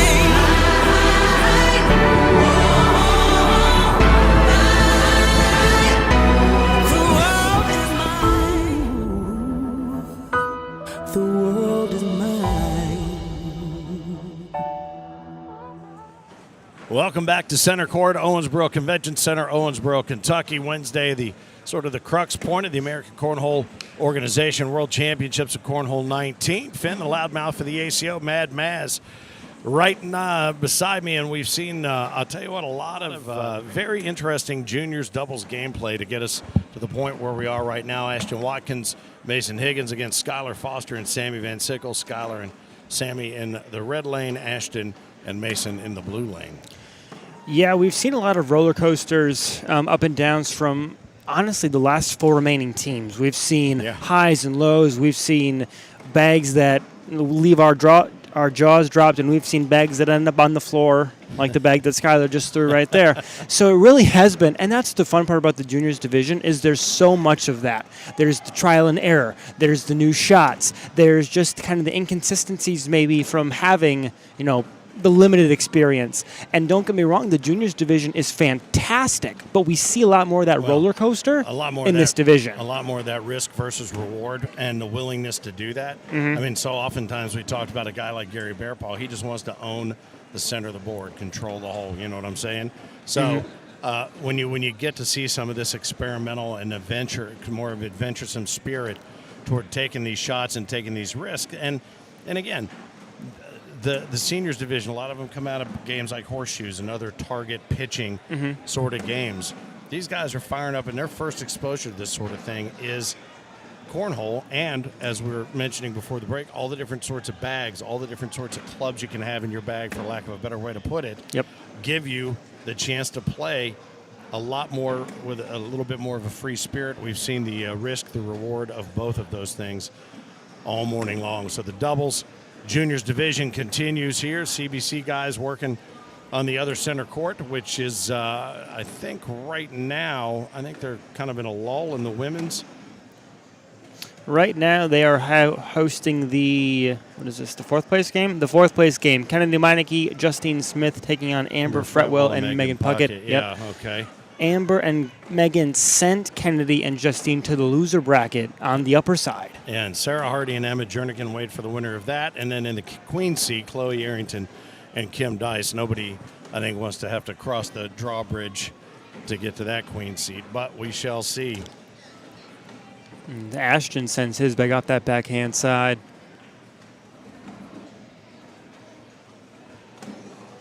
Nice bag there from Skylar there to kind of lay low. He's been throwing pretty hard and pretty hot over the top. Ultimately, that's going to and there it goes. Itself up, yeah.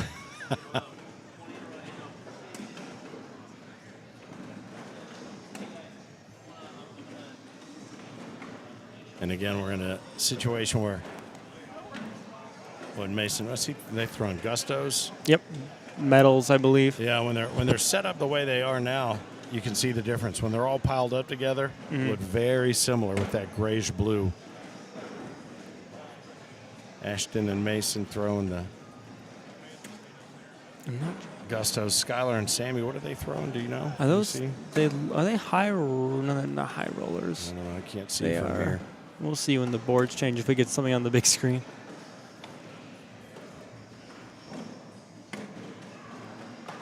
Nope, that doesn't help. No, that one in the back should drop. Oh, there it goes. Okay. Just run it up and collect. In for 2. And there it is.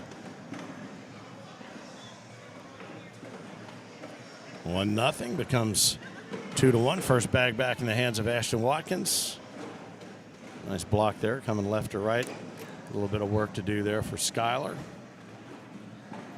More central kind of reblock up and over. Oh boy, and that airmail, you and Phil were remarking about Ashton's airmail earlier, just a little too much behind that one, and there's a bit of a wasted bag.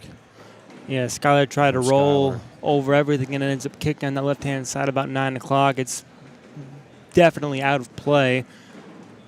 We'll see how aggressive Ashton wants to be. Nicely done, backside. He gets it and drops it back in. And so let me ask you this, knowing that bag that Skylar put out of play, why not try that and try to get your confidence back in that bag? It's a nice cut. What on earth? I don't know how and you saw him shrug his shoulders? He's like, I don't know how I did it either.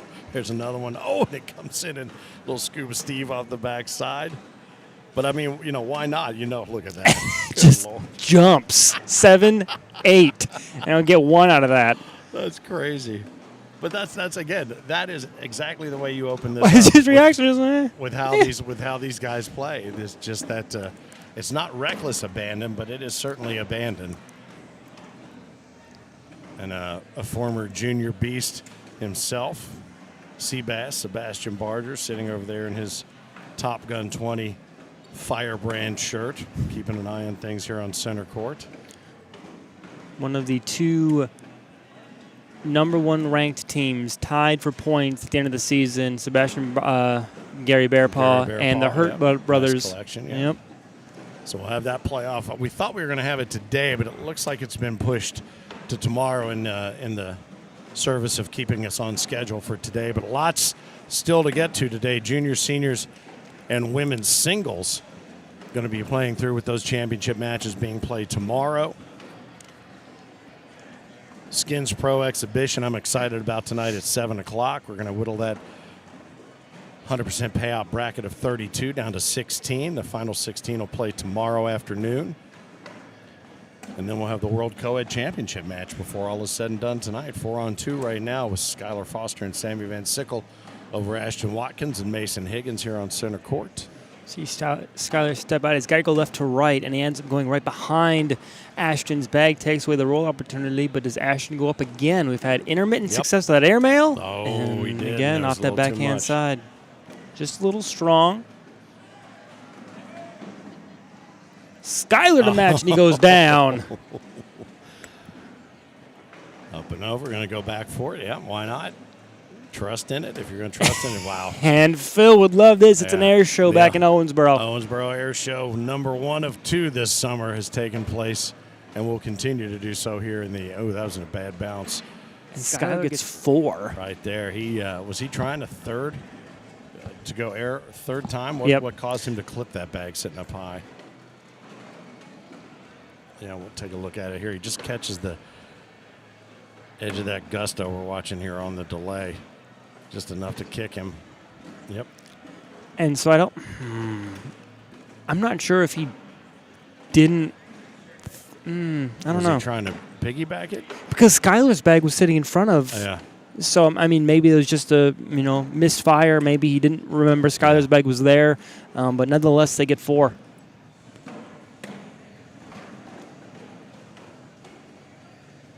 Feels like this one at 11 o'clock should drop. Oh, not now. We'll see if it gets. Should be able to sneak it in right to left, and he does. It's still moving, though. That bag sitting at 11 is still still. Got another bag. I didn't realize he had another bag in his hand. Yeah. Did he go to collect them all? Coming in hot. Oh. And he goes off the back. And Sammy gets 5 more, I think. Is that 12-7? 12-on-7, yeah. 5 spots. Skylar Foster, Sammy Van Sickle up 13-2 over Ashton Watkins and Mason Higgins. A little bit of work to do, but the first bag comes out of the right paw of Skylar Foster. They're going to take a quick break and regroup. All right, there's a whisper going on here at center court. A little team talk right now. And that timeout wasn't a strategy timeout. That was a timing timeout. Just, Yeah. hey. Break the rhythm. Yeah, we're fine. We've come through all these games. There's no, we're not panicking right now. Play your game, play your style. Just take a second. Mm-hmm. Get back to what got us here. I'll give you an update here on the seniors bracket here in a moment.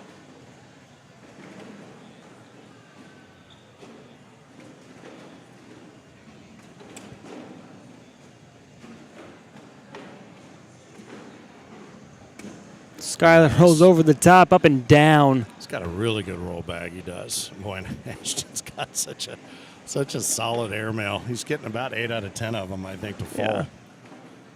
Another roll.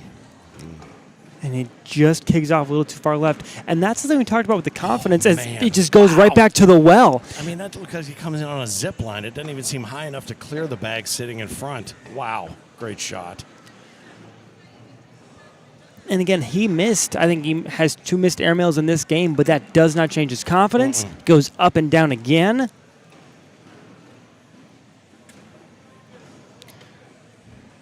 Monkey see, monkey do. Yeah, they split the hole there. And Mason can't make a mistake hurt. We'll see if he can get around this bag here and go through. He should be able to cut for left sure. or right. Yeah. Oh, he went up and over. Leaves himself in a nice position there. Sammy just going to run through it and clean it up. Yeah. I don't know if that's what he's trying to do, but that's what he did.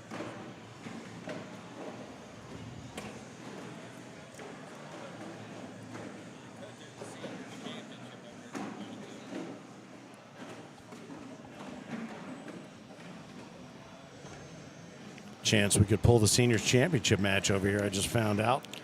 Johnny Thomas and Daryl Macon fighting Terry Dawson and Bob Heil to get up against the Hoaxang brothers. Oh, and one off the back from Mason Higgins. And Sammy gets one more, 14-2, 8 on 7.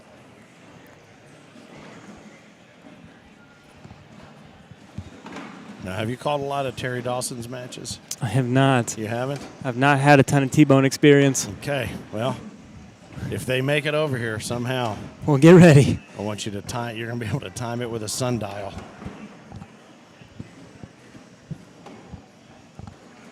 First, go look up a sundial. I said I have to go to the local sundial store. Go to the sun. Yeah. It's right next door to Abacus's R Us. Say, can I get one from Target? 14 on 2. Mason Higgins not accustomed to being down that far, but we've seen him come back from worse. That's a fact. That's a great bag by Skyler because it pulls his bag closer to the hole. Look at that. He can go in and get 6, if not 4 at least. I think he's going to go down. He has the lane there because he has 2 bumper bags, Slick side and he down. got them both. Yeah, he did. Nicely done.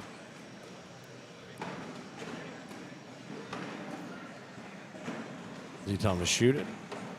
I think he did. I mean, I would go down. Wouldn't you run it right to left and just collect them all? Oh, And he shoots and they bunch.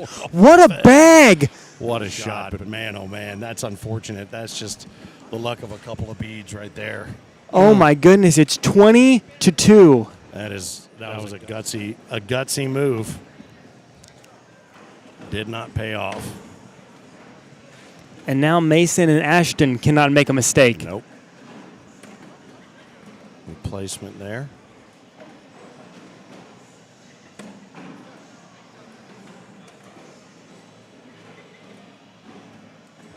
But again, that airmail was right on from that was a perfect shot. They just didn't fall. Well, it's funny because we talked about the boards being sticky. The hole has been sticky. Does Correct. that make sense? Yep. Is that a thing? They've hung up. The hole A can be lot more have sticky. hung up. Absolutely. Is this a lot? Because this has been really the return nice bag, the year of the carpet bag. It really has. Is it because more players go into the carpet bag? Well, more That we've players seen it want throughout. that. Like, more players want the ability to choose, like this fast, slow. Right. Because you throw a non-carpet kind of fast side only bag, and it's like a 9-7 or even a 7-8 or whatnot. There's no option. You can slow the game down, and that's what a lot of these players want, and the bag makers have to adjust to it. Well, and I was going to ask you this earlier when Philip was here. We've always talked about the speed with which the juniors play. Maybe I'm imagining this, I feel like they're playing faster, but the games are still taking a little longer because there is more of what you just said. Their rate of play is fast, but their strategy is to slow it down, and it makes these games last a lot longer. More of what we used to see solely in the seniors division, based on hole. Yep, absolutely. Nice bag right there. Both players have one presumably out of play. Ashton for 10. Skylar can't match. It's going to give a couple back. 20-6. Now, again, almost every single game, in fact, you might want to unlatch the jinx jar. Almost every time we see a match like this, you say, well, rarely are you going to see a 6 spot given up or any, a real big frame. But who knows? Blocker right where he wanted it.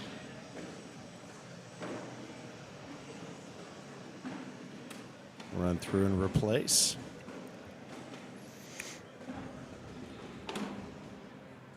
And Samuel sit side by side. That's a good bag. Down there, yeah. Coming in hot to push through. Gets him. Nicely done.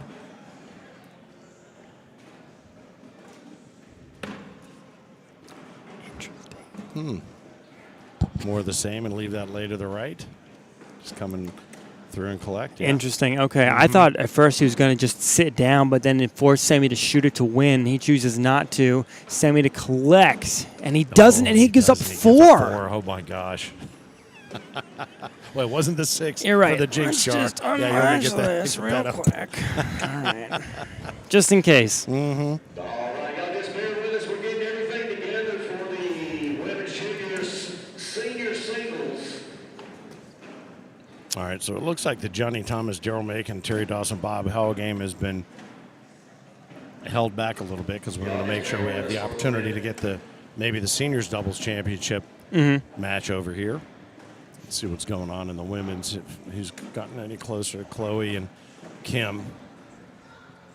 That's a team I would not want to play. Kennedy and Justine up 17-4 over Amber Fretwell and Megan Puckett. Wow. In a revenge game. Yeah. Absolutely. Crazy.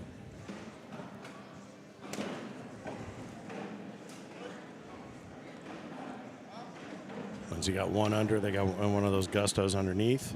Yeah, Ashton showing 5 on 3 right now, I think. And he tries to push the pile, and he does. Yeah. Now I don't know what it is. Now I think it's 5 on He's got 8 in no. no. It's Yeah, it's 8-5 right now. and one off the back, so it's So now it's 8. I don't know. 10. I don't know. I something. think they had 10. I think they 10-7? 10-7. 10 on Okay. 7, yeah. I thought he had 3 down and 1 up. Yep. No, that's my bad. I can't count.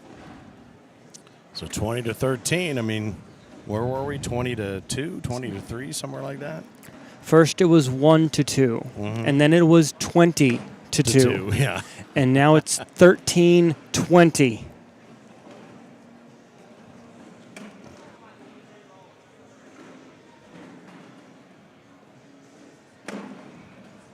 Sammy continuing to kind of pull that bag in. I think he's got 2 bags left. That should be enough to get it down.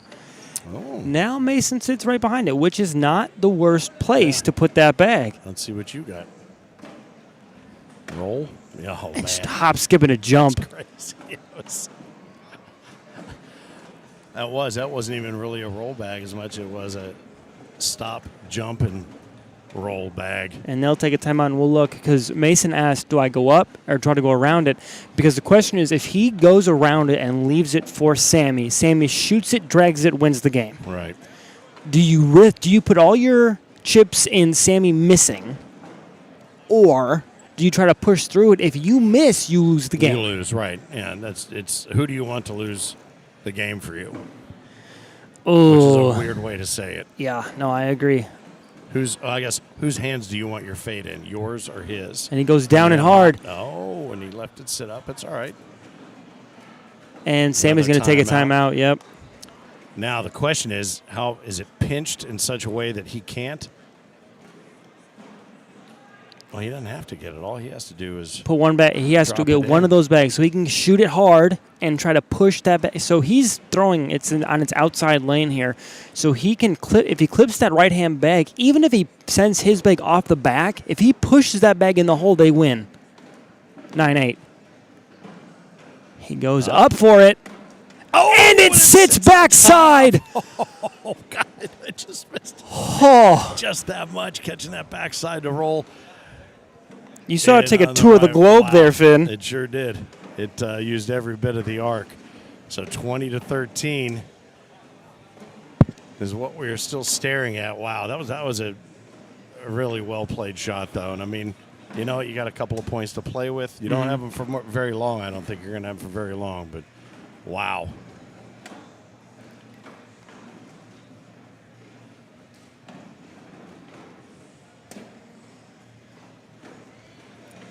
So one of each underneath, I think. So now those two medals on the left-hand side come in huge. Ashton has to get something, and oh my goodness, he got the one he splits. needed. He splits it and gets it. That was not an easy pickup. Skylar down the middle, hangs Nice. up. So is that going to be 10 on 8? Yeah. And it's 15-20. Oh, wow. And if you're watching at home, you're probably on the edge of your seat the way we are right here on center court. I will say, though, that there doesn't seem to be any panic in Sammy or Skylar. They just figure, all we need is really one frame to get it done. And a lot of it is so Mason and Ashton are making tough shots. Like it's not, Sammy and Skylar aren't making the wrong decisions, aren't playing poorly. Their opponents are making shots, and you can live with that decision. Yeah, they're not giving them anything. Correct. Nice. And that's huge. Mason has a bag that's 100% out of play.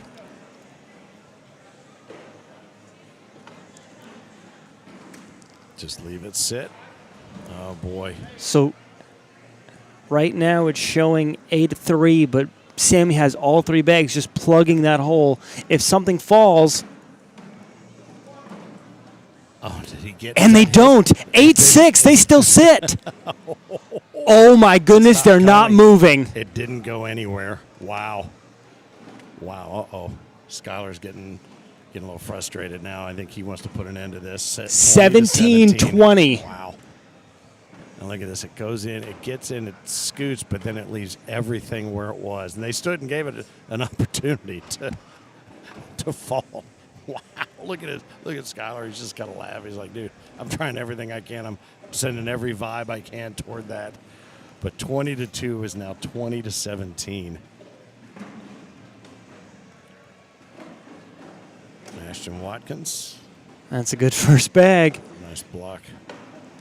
First position. Oh, boy. He can even this game up if he stays clean here. And so if I'm Ashton, I'm running bags now. I don't care about fancy. I don't care about the stuff. I am running bags. Slick side down. And he can only limit it.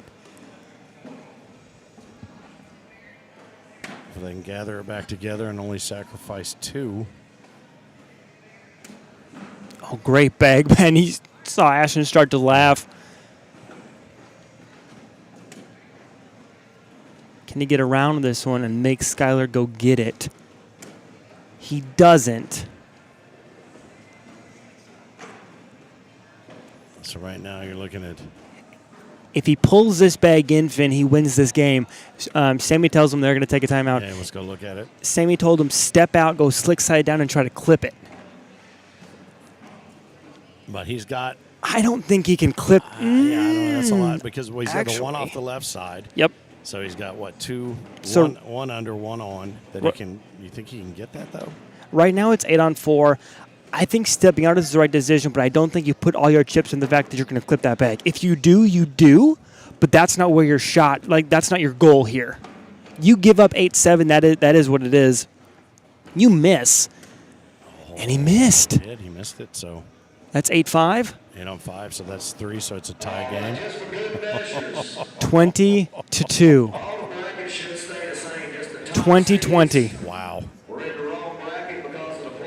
An call this the, 18-0 run. Yeah, we'll call this the hindsight game right now. And then it'll show you what bracket you're in. So if you're in And bracket A, Skyler almost missed that bag off the board. Off the board. That would have been it. just refresh your screen. That gets you back on track. And now it's just going to be who's going to blink.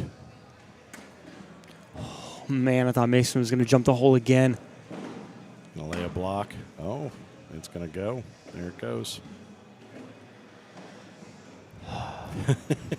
I'm not even playing this game, and I'm stressed out. You are. You're nervous. I can feel it. And there's a chance Sammy can capitalize. All right. Now he's just got to run his bags. Mason, and he's not going to try to get it. He's going to make Sammy beat him. And he doesn't. He holds it up. 10 on 10. It stays 20-20. Ashton looked like he was, right as that bag was getting ready to go, he was not ready to pick his bags up and walk off the court. He was not. Wow. And that's one that you and Phil have both talked about, playing the way that you play. That's one you'll think about for a long, long time if things don't go your way. Mm-hmm. Wow. Ashton has a chance here to sit back in the driver's seat as Skylar sends one that's out of play, and Ashton follows it. Boy. This is the game nobody seems to want to win, even with a 20-point An 18-point advantage. tie. It seems like there's been opportunity after opportunity.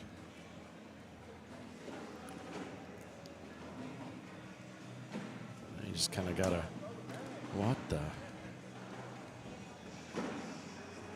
Honestly, I think if Skylar can find a way to put one of these bags in, this game is over. Well, he knows that he's got that right to left if he wants it. Is it coming?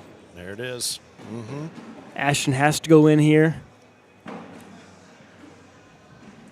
And hope that he sits boards up. it or Yep, late- board it. Yeah.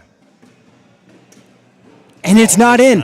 And there's no throw. And this one was over. All right, how about that? Well, Skylar Foster and Sammy Van Sickle hold on after a furious charge from Ashton Watkins and Mason Higgins, 21-20. They will now advance, and we will see here in just a moment a final on center court, the championship match in the juniors doubles. Riley Brewster, Caleb Rogers, the defending juniors doubles champs. Was it a three-peat, did we say? Three-peat? It could. So it's either two or a three-peat. Okay. We're not. Well, our we know data at least hasn't been back-to-back, confirmed. yes. Yeah. Skylar Foster, Sammy Van Sickle earned their way in a hard-fought battle right there against Mason Higgins and Ashton Watkins. But nicely played by everyone. The crowd building up around center court. Once this one is wrapped up, we'll be rolling into a seniors doubles final as well. Let's take a look. Chloe Arrington and Kim Dice are awaiting the women's doubles. And right now it's Sarah Hardy and Emma Jernigan up 11-4 over Kennedy, Meineke, and Justine Smith. So we'll have a final rolling there as well on CBC ACO Court 1. So a couple of down and backs to keep them warm. Who has the advantage here now? Okay, so you can take it two ways. One, Caleb and Riley, I talk about it again, they've been sitting for a while. That's going to play into it probably a little bit. Right. Also, the adrenaline and the momentum and the up and down from that Sammy, Skylar, Right. Mason, Ashton game, that has me stressed. And again, I'm not even playing in it. I So, could hear your heart beating. yeah. Oh, my 3 goodness. feet away. So the question is now, they won a nail biter. That either is going to energize you for the forward, or it's kind of going to drain you a little bit because it shouldn't have been. Yeah. It was 18-2, 20-2, and all of a sudden it's 20-20. And you won that game, Yeah. but it shouldn't have been that close. It was a game that didn't need to take that much time or energy or stress. Correct. So that can either do two things. That can either put the wind back in your sails and you can run through this game, or that can kind of deflate you. I've been on both sides where a game has gone that way, and then the next game I've been flat, and the next game we've coasted through. So it's all up to their mental. It's all up to what they have in the tank and how their mindset's going to be. I tell you what, I'm still stressed right now. Ladies and gentlemen, I'd like to take you behind the scenes of the broadcast universe. That is how you say, I don't know, when you have time to fill. I have no idea. I don't know what's going to happen. Everything you said made perfect sense, but we needed to fill some time. Beautifully done. No idea. Can you tell we've been doing this for a while, Finn? Oh, goodness. That's when the director's looking, stretch. This could happen or this could happen. It's very John Madden-esque. We can deal with the best of them, I tell you that. The team with the most points at the end it typically wins. You want to end the game with more points than your opponent if you think you're going to win the game. It's good stuff. You see the crowds building up on the second tier up there in the mezzanine level, gathered around center court here, and what is one of my favorite center courts on the planet Earth. That would be the Owensboro Convention Center. Finn, the loudmouth for the ACO, Mad Maz, side by side with me as our man, the Mississippi Ninja, is out getting his warm-up tosses ready because here they should be underway, shouldn't they? I think they hit roll call for seniors, women's, and juniors, so there's still some games to play to allow them to get into their singles divisional play, but this should be a beauty. These bags are live. It should be, and a junior champion will be crowned. You talked about it before. It might have a 2 or 3-peat. We have to go back and check the data. Or we could have a new champion, Skylar Foster, Sammy Van Sickle, trying to play spoiler to the repeat champs. And 10-10, it's no score.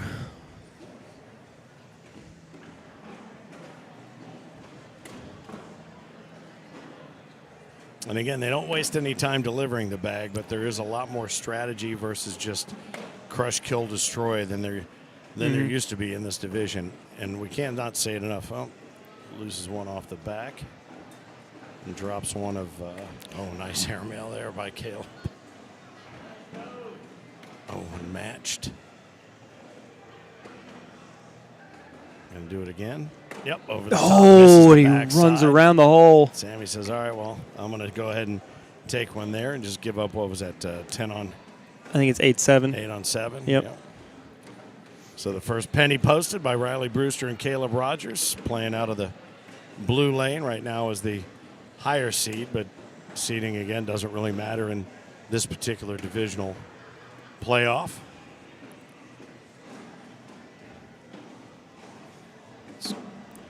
Pop it up here and see if we've got anybody watching, commenting, anybody that's got a little something to say.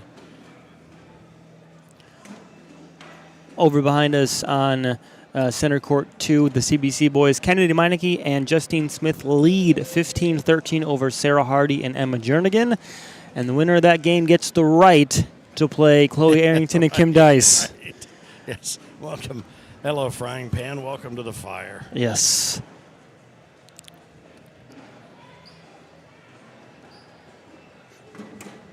Nice roller right there, up and over. Skylar has a bag off the side already. So right now it's 10 on 2. This could be a big round early on. Down and hard.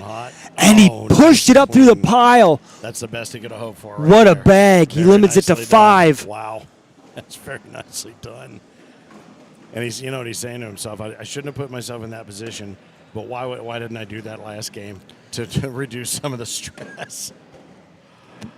There was so much margin for error there. Yeah. Oh, my goodness. That was a great grab. Bracket A. If you're still in senior doubles, we got your games paused out. Senior doubles, bracket A, you're on 44. Hole for hole. Through 56, and then 43 through 41. And a junior social. I feel like, I almost feel like Caleb was saying we're going to make Skylar do the work. Mm-hmm. You know what I mean? Mm-hmm. Yep. All right, here we go. Bracket A, going live. Bracket A, going Nice live. bag there from Skylar. And we'll see if he can capitalize here as Riley has a bag that's out of play and possibly 2. Yeah. Going live. Check your phones. And Skylar runs right into the back of it. Bracket B, going live. 72, or 57 through 72. Into the stack. 57 through 72. And he's going to have to go right to left, kind of reverse cut around, which is He's got it. very right to doable, left. and Yeah. he just can't push anything in. Not enough strength on the back side of that. Momentum. What's he telling him to do? Telling him to roll through the middle here. Yeah, there's kind of that V, roll up and over it. Yep, there it is. And he sits on top of the pile. We'll see what Sammy says sit. Just sit it, Yep. move on. Yep. Take your 4-4, take a round, move on to the next one. Thinking a lot about the simplest of all tasks. Well, he tried. He thought, well, if I can get a roll out of it, Absolutely. why not? I'll take an extra couple. But And that is, the roll's a much more safer shot because just like that, if you run into the back of it, there's no harm, no foul. It's a wash. And then if you happen to jump over, then you get your 2. I like that decision by Skylar. now you ask any older player, they'll take the airmail over the roll bag anytime. I But know. You're right. That was the play that could have been a happy accident, if you will, if I may go full Bob Ross on you. As they stack them up front. Who's got one underneath? Is that I can't tell. I think it's Caleb's bag with the design. I felt like it was. There might be 2 down there. Yeah, that's true. I don't know. It's hard to see. Oh, And Sammy drug his bag. 10, 8-8? Yep, 8-8. yeah, 8 on 8, 2 snowmen. 6-0 remains.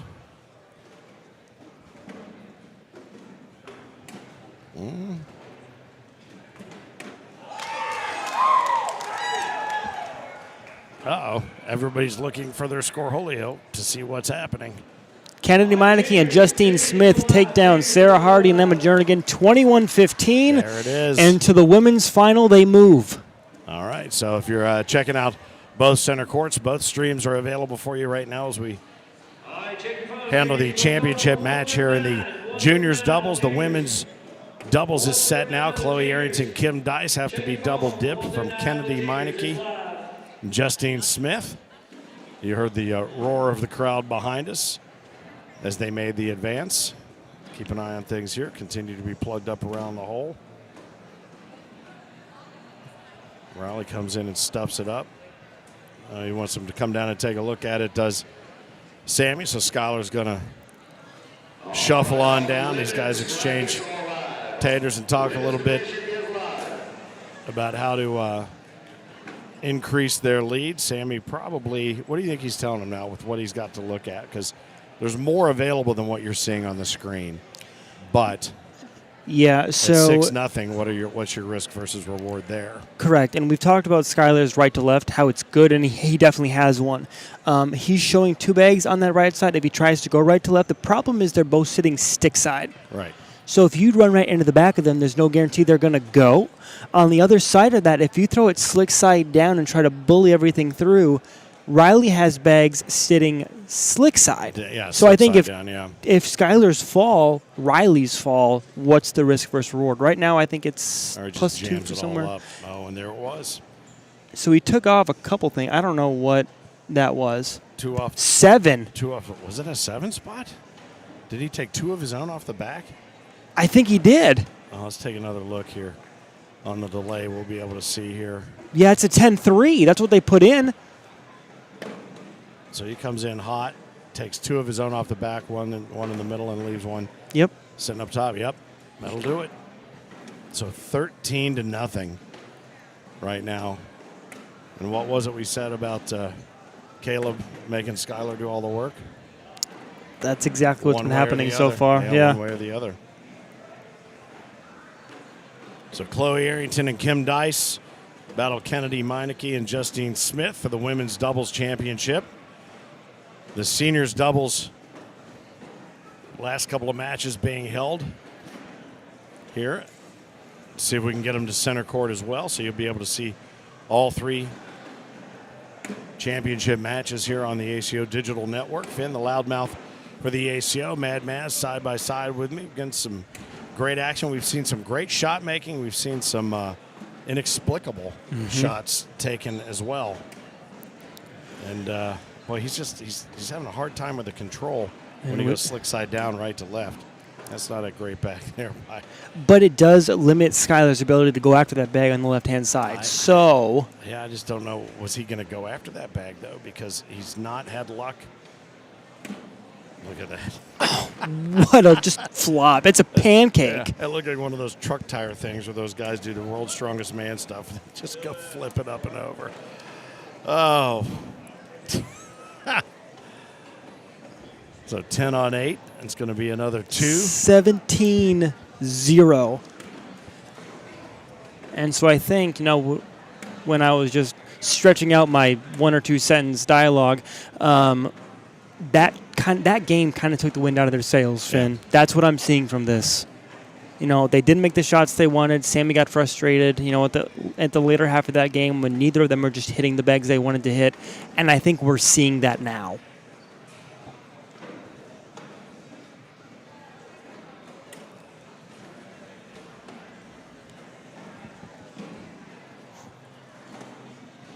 Well, and this was the game that bounced Skylar and Sammy into the losers bracket. That forced them to work. What their an way back airmail through from it. Van Sickle.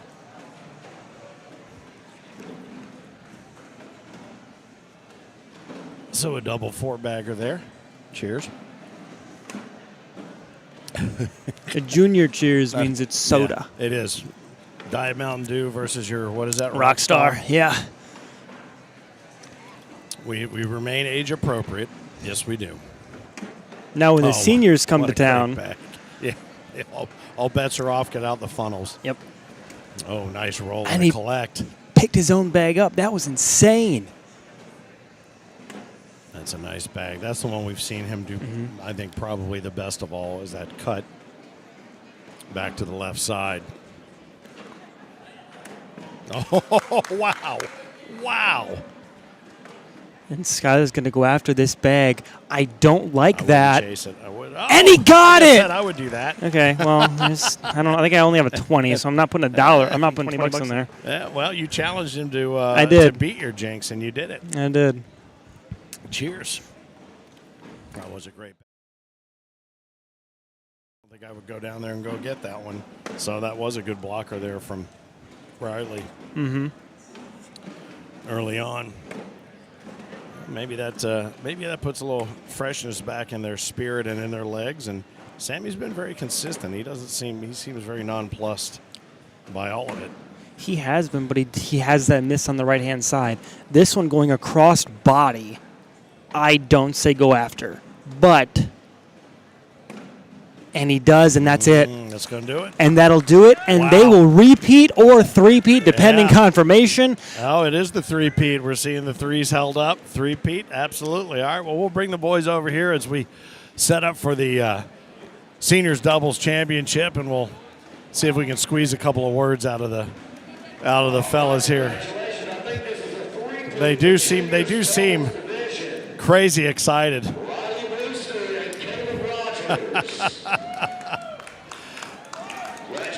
I feel like we should be playing the theme song to Curb Your Enthusiasm. But yeah, the three-peat, we just heard, if Ryan LaBelle says it's true, then it must be true. And we'll wait to have our champions over here. I tell you, if you guys wouldn't mind, I may need you to tone down your excitement just a little bit. Wow, nicely done. What a great performance, and a couple times snatching victory out of the jaws of defeat to get here. But you kept your cool. One of the things that we noticed was, one of you'd have a couple, 2, 3, questionable frames. The other one would lift the other one up. And, is that the secret to the three-peat, that you've been doing that as partners all along? Yeah, we started out, like, we was both off. Couldn't get it together, and we was like, what do we got to lose? Let's just get it together. Usually every tournament we go, we start off really slow because first game jitters, and then we just start rolling after that. But, it's funny, too. One of the things that we noticed is, Sammy, no matter whether he had shots where he wanted them or not, just very casual, very calm. Skylar seemed like maybe the only one who was showing a little bit of nerves, but then you'd come back with a great cut shot or have a great roll back. You two, you never, ever seem – you said you had jitters. You never seem to have jitters. It doesn't appear that way. Yeah. It's the first game always. That's us. The first game jitters. Yeah. We started out bad, and as we moved on, we picked it up a lot. Yeah. Well, this game, there was a lot more, back and forth, and I felt like you were going to let him be the one. I don't know how I say it correctly. He was going to be the one that had to do make him hurt you. Yeah, he was going to have to hurt you, Yep. or he was going to have to win it or lose it. Yeah. The three of you guys kind of played your games and waited to see him play his game. Am I right or wrong about Yeah, that? you're right. Is that right? Sure. Look at me. Every once in a while, a blind squirrel finds a nut. Right on. Well, I'll tell you something. Celebrate that three-peat. Oh, yeah. What's? I mean, obviously, juniors is next. Who's it going to be? Which one of you? Hopefully we see each other in the Ah. championship. He got it. He's got it. Well, all right. Well, we'll see if that's the case. Any thoughts, Maz? Anything you want to address while we've got them both here? No, not much. But again, we talked about how the ups and downs of the junior division is more on display. Whether it's the new types of shot making you guys are coming up with, whether it's the new kind of the inventions or whatnot. Walk me through kind of how you deal with some of those rounds where you throw a 3 because you just missed a bag, where you throw, your opponent, you give up a 6 or a 7. Walk me through kind of how that roller coaster goes. What's your thought bouncing back? So really, like if I have a bad round, like if my roll ain't rolling or air mail ain't falling, my partner, I have confidence in him. I know he'll pick me up, and once he scores that next round, it builds me back up, and I'm like, okay, I can hit these shots. Absolutely. All right, and the one thing that we do want to know too is when the timeouts are taken, I saw a little bit of whispering. What's the secret there? Is it like, what are we doing for lunch? What exactly is being exchanged there? I was just trying to figure out what I was doing on that shot. That's what we was talking about. I completely missed it. Yeah. All right. Well, I'll tell you something. Who knows? We might see you facing off against each other a little bit later on today in the juniors final, but a three-peat is indeed the case. I'll tell you something. You guys just continue to amaze as a team. So congratulations, and congratulations on the three-peat. Well done. Appreciate it. Nicely done. All right, well, we'll find out here in just a little while whether or not is it going to be Good job, guys. Riley Brewster, is going to be Caleb Rogers, or is it going to be somebody else? Who knows? We do know there's quite a few names that are going to have to be taken down in order to make that happen, but it all happens this afternoon, and then we'll see who plays in the championship game tomorrow. Thank you, fellas. We appreciate you. You guys go on and celebrate that three-peat. And we are going to work it out so that we can get the seniors division doubles championships over here. Well done. Nicely done. You guys go grab a bite to eat. You've earned it. And let's see where we are, too, while I've got a moment. Let's take a look at the women's division. Kim Dice and Chloe Arrington up 3-1 right now over Kennedy Meineke and Justine Smith. That is a double dip situation. These guys avoided the double dip, did Riley and Caleb. Nicely done. So, man, we're not even a third of the way through the day. Yeah, no, I know. I'm still racing from that 20-point comeback. Yeah, the 20-point comeback that wasn't enough. Oh, man. Well, I tell you what, as we look around the room, a lot of bags are flying, a lot of smiles ear to ear on different faces. We're going to be bringing them over here in just a moment, so we'll switch from juniors and congratulating once again the three-peat champions, Riley Brewster and Caleb Rogers, Let's see what match are we going to be looking at. I'm going to keep a very close eye on that women's doubles. Let's see. Let's figure out where we are. Seniors doubles finals. Gary Ferguson, Willie Johns, Johnny Thomas, and Daryl Macon. Shocker? No, not at a surprise. all. Not in the 0%. Yes, here's my shocked face. And here's my shocked face at the announcement I just heard. Has anybody seen Gary Ferguson? Yes. So he's probably off taking a shower in preparation of this big final match. But that does mean that did they take down? Was it Bob Heil? Who was it that they? I think it was Johnny Thomas and Daryl Macon took down the Hoaxangs, and then it was Johnny and Daryl took down Terry Dawson and Bob Heil to get to the Hoaxangs. Yep. Boy, they beat them 21-2. Oh my goodness. Hoaxangs, yeah.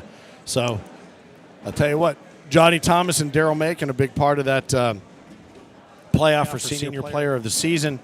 Yesterday, Johnny Thomas ends up taking it, finishes off what's been a very strong year for him. He works his way back out to center court, and we will have that final for you here in just a moment. Again, a double dip situation. Somebody else that I want to bring up, and I don't know if we'll spend time with her probably today because Wednesday has sort of been her day of the week, and that's going to be Haley Clark. Mm-hmm. And I don't know if you know the story of what's going on with Haley Clark, but she has been part of Master Chef Generations on Fox TV on Wednesday nights. She's representing, I believe, she's Gen Z. I think so. Generation Z, so it's baby boomers, millennials, Gen Z, and Gen X competing against one another. And we're gonna bring her over here at some point to talk a little bit about what it's like to be up in Gordon Ramsay's face and have him up in her business. Yeah. And what we can expect in the next upcoming episode as she has advanced to the next episode. So we'll have an opportunity to talk to Haley Clark in a little while, and if we're lucky, maybe we'll get her to make us something. But I'm so hungry. And you keep talking about food. We talked about double burgers before. Well, here's what we'll do. After the seniors championship doubles championship match here, we will probably get a little break in, and then we'll bring everything back here to center court. Again, the Cornslinger Bag Company working off of center court 1 as well right now, hosting the women's final. And it looks like Kennedy and Justine have jumped out now on top 4-3 over Chloe Arrington and Kim Dice. Formidable teams both. A good crowd gathered around and watching just behind us as we wait to track down, as we typically do, Gary Ferguson. Willie Johns, I'm certain, is already chomping at the bit to get over here. Johnny Thomas, I've already seen him. Daryl Macon will be here shortly as well. What else do we have to talk about? A little bit of everything. Boy, I tell you, the tailgater's going great upstairs. We welcome our friends Liam and Helly, who are over here from the UK. They're playing tailgater. And our friends from the Par Inn in Cornwall are going to be making a return trip to the back-to-back Owensboro World Championships. So we'll see them tomorrow. Our man Matt Bailey, Tamsin, and Toby.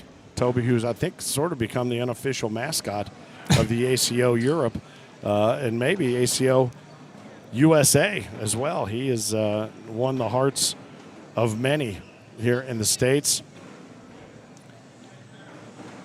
Eric Heinerman pulling the strings, making us look and sound better than we deserve. And then now we have the almost inevitable invasion of center court because it's available to throw 3 to 4 bags before they're told to vamoose. That's how that works. That is how it works, exactly. Full house today, and it's just going to get more and more packed. If you look around the room right there in the center of the court, center of the screen right there, you see our man Liam over from the UK. I don't see Helly. I don't know where she is, but green hair should you'll find her easily in the photo. If you see the green hair, that purple and white jersey there, that's Liam. He's probably looking around for her as well, or he's wondering why nobody's gone to the bar yet. So I know him well enough to know there's Slow Ride's mama. I didn't recognize Slow Ride. He didn't come in on his giant bicycle with a huge front wheel.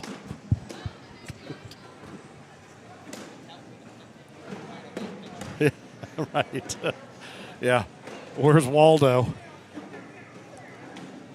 But, yeah, so we'll have a couple of special guests here from Ignition Control. I see Tracy Pyle over there. She's handling business for Whole Nation, who've been here all week, will continue to be here all week, putting together great features on our winners. Daryl Macon and Johnny Thomas have scared away the punks that had invaded center court. Now they're getting a few warm-up tosses in. Who else do we see there? There's Mick Hoaxang right there, front and center. Is that Megan Puckett? It is Megan Puckett, yeah. CJ Slegan's walking through. Yeah, I see him there. I thought that was Braden Easterling there until he turned his head. We'll start to see, I think, the bleachers fill up here around this center court as well. Let's take a look and see what's going on in the women's doubles division. Oh, Chloe Arrington and Kim Dice now back out 10-6 over top of Kennedy Meineke and Justine Smith. Let's see if I can. I'm going to pull it up here on the stream as well. So if you're watching on the ACO Digital Network, a couple of different options. You can go to the ACO YouTube channel. You can also find ACO TV there. So anytime you're out anywhere and you want to bring it up on screen, you can have a continuous loop of cornhole action, some great matches from the past, some from the present. We haven't figured out a way to do future matches yet, but I'm sure we will. The technology does exist. Kennedy Meineke and Justine Smith right now. It looks like they're taking a look at a shot. Down 11-4 to. Oh no, I take that back. I'm looking at an old match right there. Let me get up to date.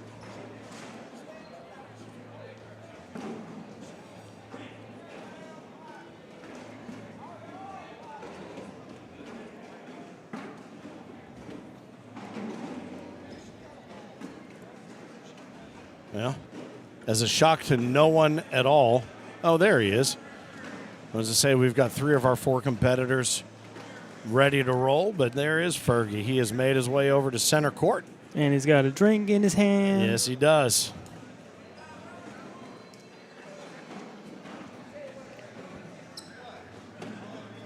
Willie Johns, very floral in his OTT outerwear.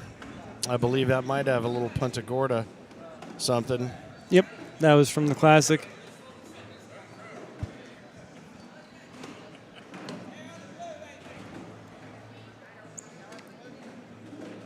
Jordan Kirk said, so stressful to watch. It is kind of funny when you're watching that you can get stressed over something you're not doing.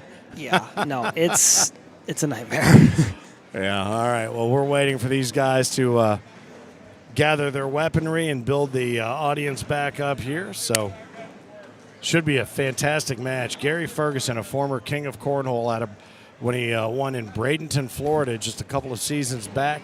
Willie Johns, always a solid performer in the seniors and in the singles division. Johnny Thomas, our seniors player of the season, crowned just yesterday. And Daryl Macon, one of those who he had to battle through to do it. All 4 of them on the court.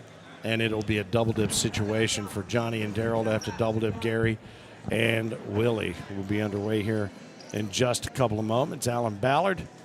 Let's go, seniors. Shawnee Sutton, great job, guys. Janice says, congratulations, fellas.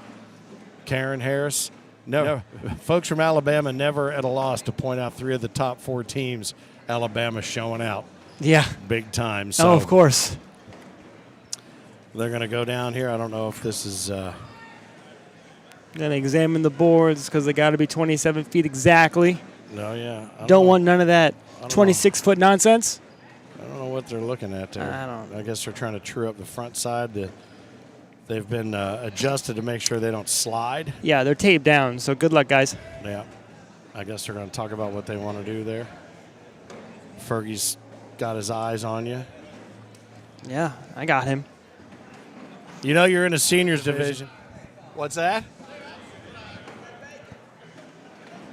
You can always tell it's a seniors match when there aren't enough holes for the drinks on the drink holder. These guys are going to get a few warm-up tosses in. Hugs exchanged down here on what is the western end of the arena between Thomas and Ferguson.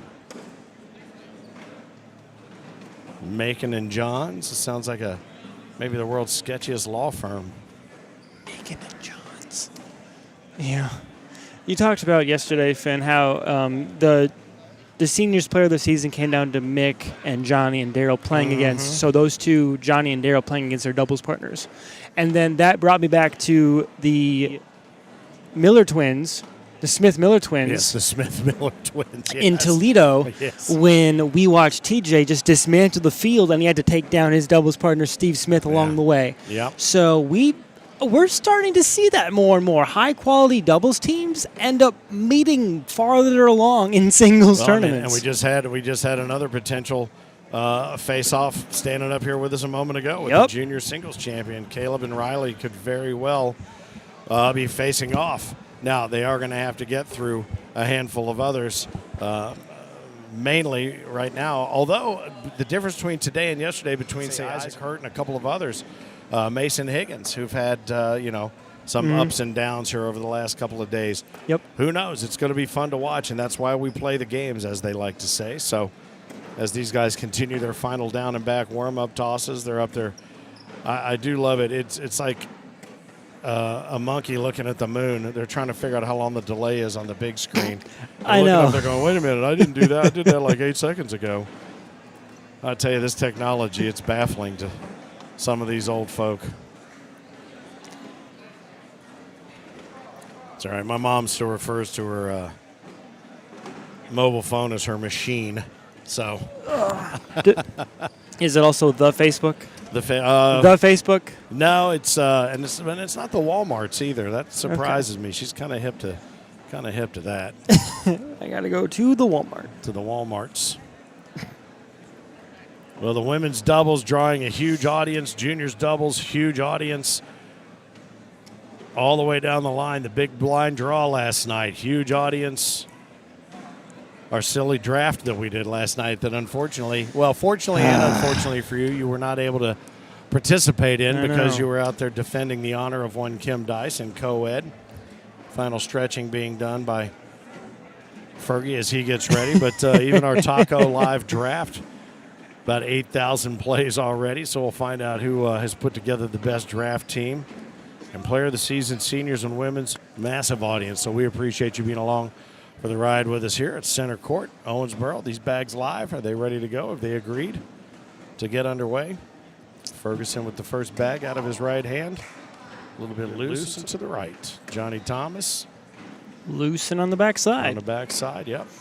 Giving themselves a nice backstop. Both of them will use it. Up and over for the airmail shot. Fergie not afraid to launch. I think these are still warm-up shots. Yeah, they're not going to go live. That away. All right, so Daryl's going to engage the tablet, and we will be underway. Let's see. Uh-oh, somebody fell down in the stanchion. Oh, no. She's laughing about it. We're okay.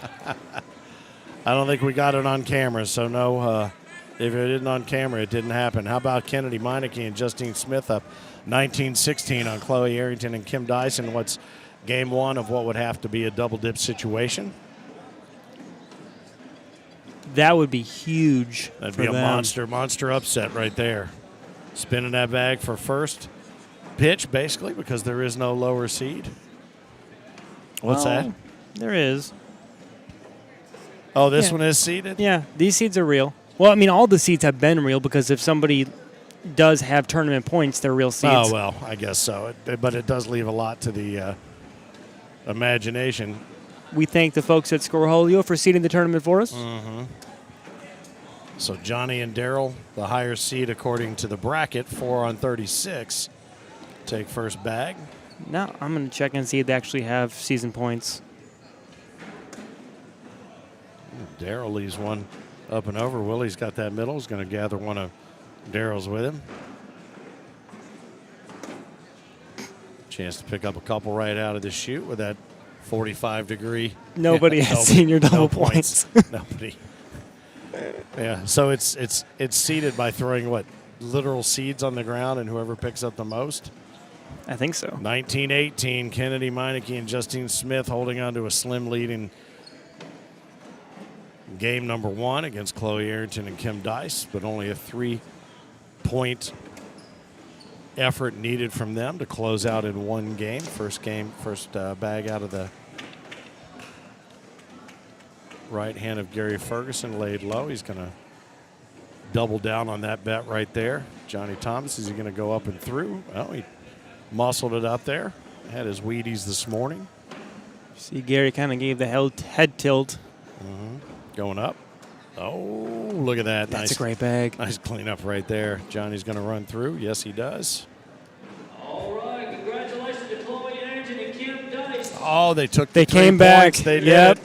Yep. Women's doubles champions. How about that? So they were down 19-18. They found a way to pull 3 off, and now they are our women's doubles champion. Congratulations, Chloe Arrington and Kim Dice. A couple of names you're going to be hearing a lot about a little bit later on when the women's singles division gets underway. And right now, Johnny Thomas and Daryl Macon hold a doubled up 4-2 lead on Gary Ferguson and Willie Johns. Willie's got a very distinctive kind of 45-degree angle loft. Mm-hmm. Very easy throw. Women's doubles champions. And as easy as he makes it look to deliver the bag is how difficult Daryl makes it look to deliver the bag. Yet to the same result. And at Finn, that. I know you weren't in Punta Gorda for that classic, but when Daryl was involved in the Little Drummer Boy challenge, when it's right hand, left hand, Yeah. right hand, left hand, his left hand delivery looked fluid and normal. That's impossible. It was amazing. Video or it didn't happen. Trust me, we have it on video. Lucky for us, I was on the air, How is that possible? and it looked clean. It looked. Junior singles. Who was it that we watched last night with the big arm swing? It was Austin? No. Hunter Powers. Hunter Powers, yeah. Austin Powers. Austin Powers, yeah. Hunter Powers with the big reach in the back, kind Yeah. of the flex and then down. Yep. And you do have to wonder if he would have that same sort of arm swing. Nice bag there by Fergie if he was having to do that, drummer boy delivery. I can only imagine no, because your brain is going to try to find the easiest way to do it. But no, the Daryl Macon left-hand delivery looks very pretty. I'm not going to lie to you. Interesting, right? We may have him do that just for exhibition purposes, just so I can see it. Not saying that you didn't see it, but I would like to see it for myself. We can roll the footage. We have all the footage. So 6-on-2, the first bag out of Daryl Macon's right hand. Willie says, all right, we'll just go ahead and let these get themselves out of the way. If you'll do the honors. If not, I will. Center court 2, Tristan Jernigan and Jackson Dunn. Center court 2 of juniors.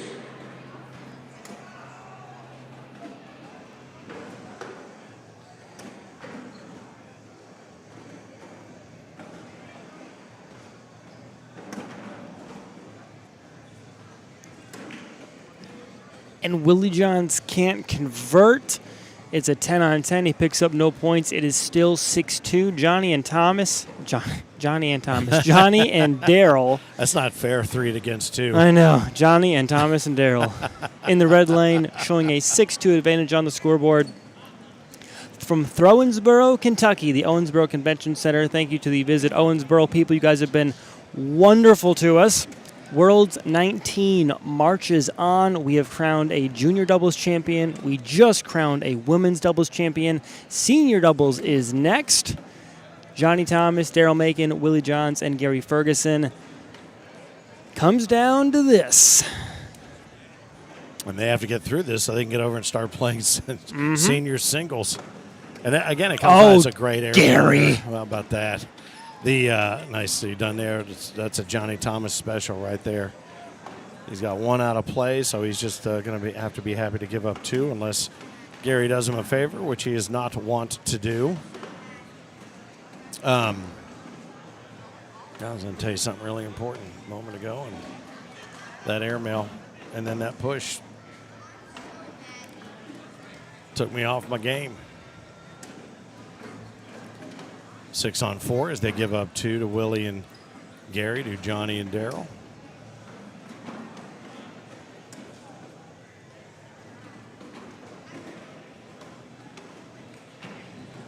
Let me ask you this, as we talked about pitch styles. Is there anybody and feel free to throw something in the comments as well if you're watching. Is there a player who you look at and think, if I could mold my pitch after theirs, who would it be? If you could steal someone's powers, whose would you take? No. No one? Nope. Really? Nope. You would stick with your own? Mm-hmm. Is that right? Mm-hmm. So, Not the reason I say that is because when we were at the Game of Throws in Oak Grove this past year, Bryce Jefferson told me Maz has the prettiest bag that he's ever seen. So, I have 100% confidence that I have the prettiest motion, and I'm going to live and die on that hill. All right, well. So good that's, for you. That's how I stand. That's a bit of that self-confidence we were talking about earlier during the juniors doubles. I, on the other hand, look like I'm having a seizure every single time I step out onto the court.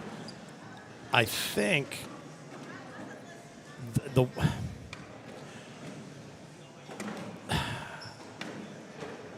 there's a couple players. What about you? Maybe Heinerman. Would I take your pitch? Yeah, if you could take, Isaac Hurt?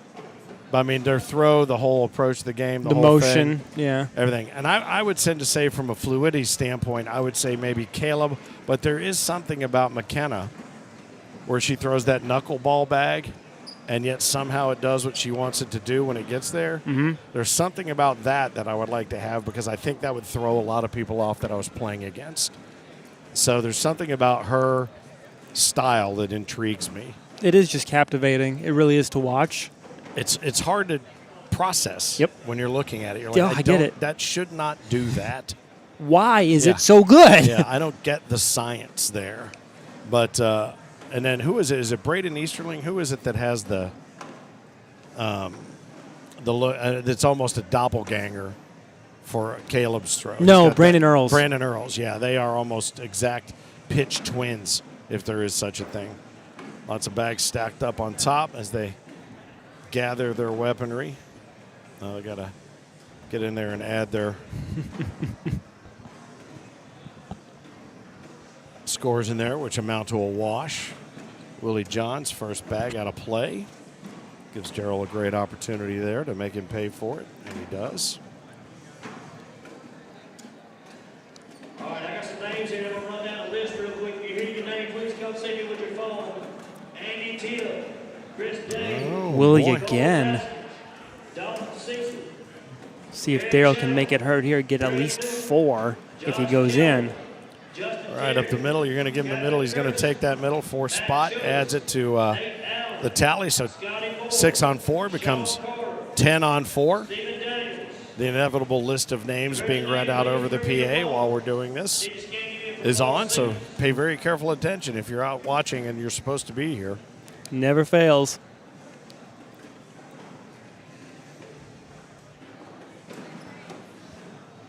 Gary with a level 3, level 4 block right there.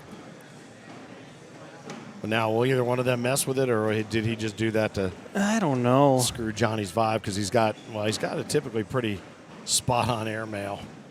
We'll see if Gary's going to try to get around it here, and he does, but he also kind of pushes his bag farther out of the way.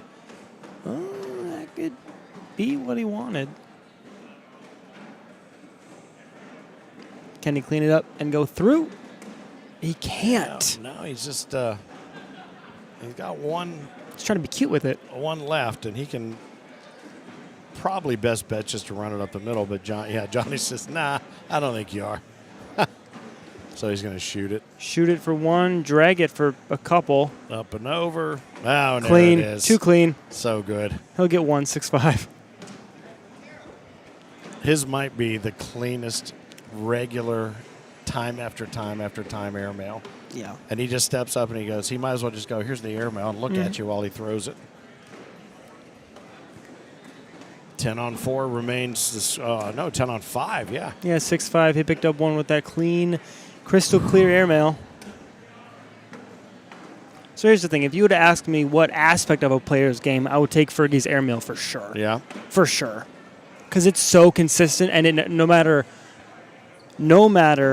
how many cups he consumes in a day, it's still the exact same thing, and he makes it so often. I'm like, dude, how? Yeah.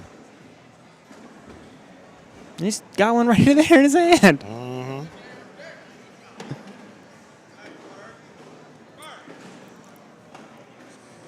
Willie's trying to get his attention, give a little encouragement down there from one end to the other. 10 on 6 or 10 on 5. 6 a moment ago is now 15 on 5. What? Oh, Is that did he a get- 5 spot? Was it a 10? It could have been a 10-5. 10 on 5? I thought it was a 10-8, but I guess I must have not seen one. Oh, there's one on the front of the board right now. Yeah, right. That's one of Ferg's. Yeah, right out of the chute. And there's another one. See if Johnny can put some more pressure on here, especially if he can go after that bag. I don't think he does. Oh, he tried to. Yeah, he's not happy with it. He's chewing on the inside skin of his cheek. Gary to give up. No. Oh, and he doesn't. Well, I think they know they have to be double dipped, so he might just playing with a little bit more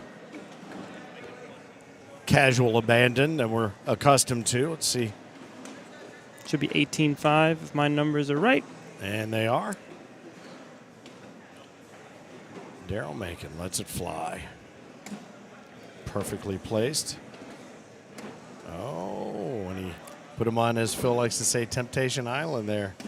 Nice push through there to collect. Willie says, all right, I'll do what I was kind of hoping to do last time, this time. Leaves that one collectible. Nice of Willie to do him the favor. There's another one running up. Leave it there. Willie's got to go up and over and try it. He puts one off the back, and I think That should do it. that should finish it off there for game number one. Johnny Thomas, Daryl Macon, 21-5 is going to be the final. Is that Wow. game one, 22-5, but yeah, 21-5 when all is said and done. So now all they have to do is do it again. Yep. All right. That didn't happen. It's 0-0. We'll start over. Yep, and that is our first of today's doubles finals that has gone to a double dip situation. Chloe Arrington and Kim Dice dispatched with Kennedy Meineke and Justine Smith, 21-19, in a game one thriller on Center Court 2, hosted by CBC.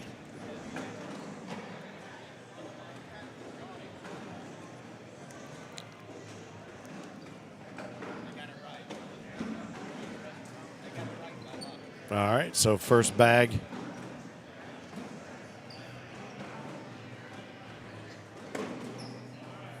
Out of Johnny Thomas's hand. That bag's just holding on for dear life, and now it's gone.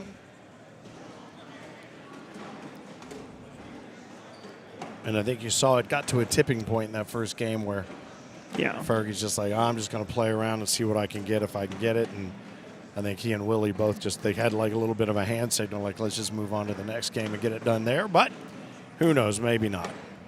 Who knows what goes on between those years.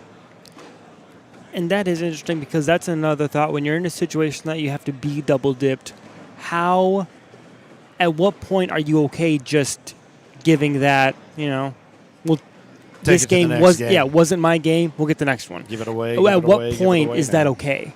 Or what point are you making peace with it's not my game? Well, the team who we've probably had that conversation the most about, Craig Irvin and Tyler Amos. Yep. We've seen them in so many double dip situations where we've wondered at what point did they just give up the ghost and say we're going to move on and try to finish this in game two. Mm-hmm. Oh, there's one from Willie. He just loses it off the back. What's crazy, those bags what are they throwing? OTTs, I think. OTTs, yeah, they're playing a lot faster than a lot of the other bags that we're seeing up here. So that's going to be a I think it's a 12-7. 12-on-7, so a 5 spot right out of the chute.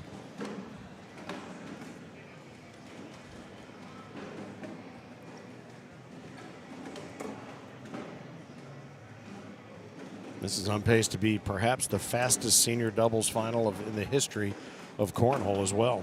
And it even went 2 games. Right, that's what exactly. Usually it takes as long to play one. And I know that I go back to that, what might seem like a trope, but it is the case. And the reason to bring it up is we are watching it change. Mm-hmm. The pace of this game is faster than it has been over the last handful of years, and you've started to notice that. And I think it's because there are a lot more defensive plays being played versus just run it straight up the middle and in. I agree. No, I 100% agree with that.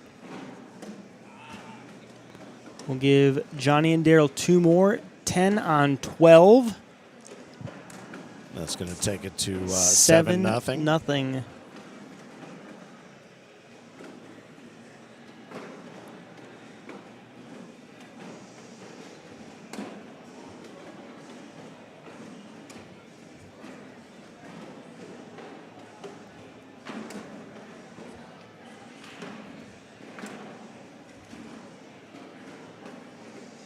Kind of hypnotic to watch this game. This one's It really is.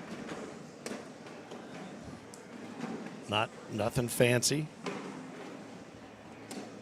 Oh boy, I'll tell you, Willie has been cursed by that bag running right over the hole and off the back.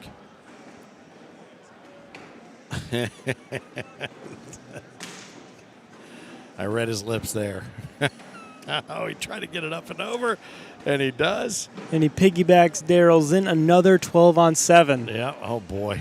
12-0 through 3 rounds, maybe. Oh, my. Well, they can't be tired already because there is still a long way to go here on this Wednesday, which is really moving day for juniors, seniors. And Gary puts and it on the back women's. floor. Yes, he does. Johnny's going to lay low and stay consistent, stay up around that hole. He'll take 1 or 2 if he can get them. That was a little bit more aggressive than I was expecting. Fergie up there to try to airmail, and runs that one off the back. So Johnny goes in and collects. What's he got? 10-3 right now. 10-3 right now. So this could. Well, so 10 on 6 right now. So take another 4 spot, get it up to the 16-0. Everybody's attention real quick. You're in a game, just kind of listen up. We have I don't know if you've noticed it out front, it looks like the Stanley Cup out there, and it's got a bunch of names on it. That's the Farsing Cup. Chew Farsing, he was an ambassador of this sport. He died many years ago. Description of the Farsing Cup coming right now for those who are putting teams together for the ACO Farsing Cup. The Farsing Cup, and it's in memory of Very special Chew. memory of Chew Farsing. It's for Doubles and singles teams are put together. You get a team of 4. We take your 4 finishes in singles and your 2 finishes in doubles. Whoever has the overall combined best finish. Oh, there's one off to the side there from Darrell. Oh, no, he did not. No, 7-3, he'll get 7 on 4. 3, so they're going to take 4 out of that. Oh. And as many times as he's gone off the backside of the board, to see him front board one is just, I don't even know how to explain that. Mm-hmm. He must have got a load of Fergie's white socks through him. Farsing Cup is a tournament where you decide your team of 4, and then it has everything to do with aggregate scoring, not unlike what we did yesterday with the taco draft. But they'll keep track of it, and the winning team of 4 will be added to the Farsing Cup. It's a nice honor to take every year. You just go create your team and see what happens. That's where Isaac Hurt was part of the winning team last year. Yep. All right now we're looking at a wash, and now we're not. Johnny gives up 2, tried to be aggressive and get 2, knocked that airmail down. He did not. 16 on 4 becomes, what, 16 on 6. Oh, 16 on 6. Yeah, he did. Willie Johns, honestly, looks like his eyes are closed when he throws. Yeah, I know we mentioned Monday with the state slider. It's 20 games-ish for those that played in it. Yeah. Then you had senior doubles today, and some of these guys are tired. Not gonna lie to you. No question. Nice bag right there to kind of roll in. He takes Darrell's with it. Darrell says, I'll take the middle if you're going to give it to me. He's not going to chase. He's just going to run it up to finish. Darrell will do the same. Pick up 2. Gets those 2 back. 18 on 6 in game number 2 of what is a double dip situation. Gary and Willie came in the king's seat. Johnny and Darrell took him down 21-5 in game number 1. Now Darrell's up there looking at himself on the screen to see what it was he did, how he liked it. Big smiles on everybody's faces. I will say, no matter what happens here, these guys have as much, or if not more, fun than anybody else playing the game. Oh, absolutely. You know, we talked about how the juniors and they're palling around and the camaraderie and everybody's all friends. This is the exact same way. They're all friends here. You know, they play doubles together. They play against each other in singles. It's, you know, you catch them all at a barbecue at the backyard. You know, it's a good time. Oh, yeah. Gary's always going to find a way to poke or prod somebody. Poking Johnny Thomas in the side. It's, you know, they're all playing and they're all loving the game, and that's the best part of it. No question. And you're never going to not see Johnny Thomas without a smile on his face. He just soaks it all in and spreads it around. All right, court number 59. We're looking for Ron Wilson. Court 59, Ron Wilson.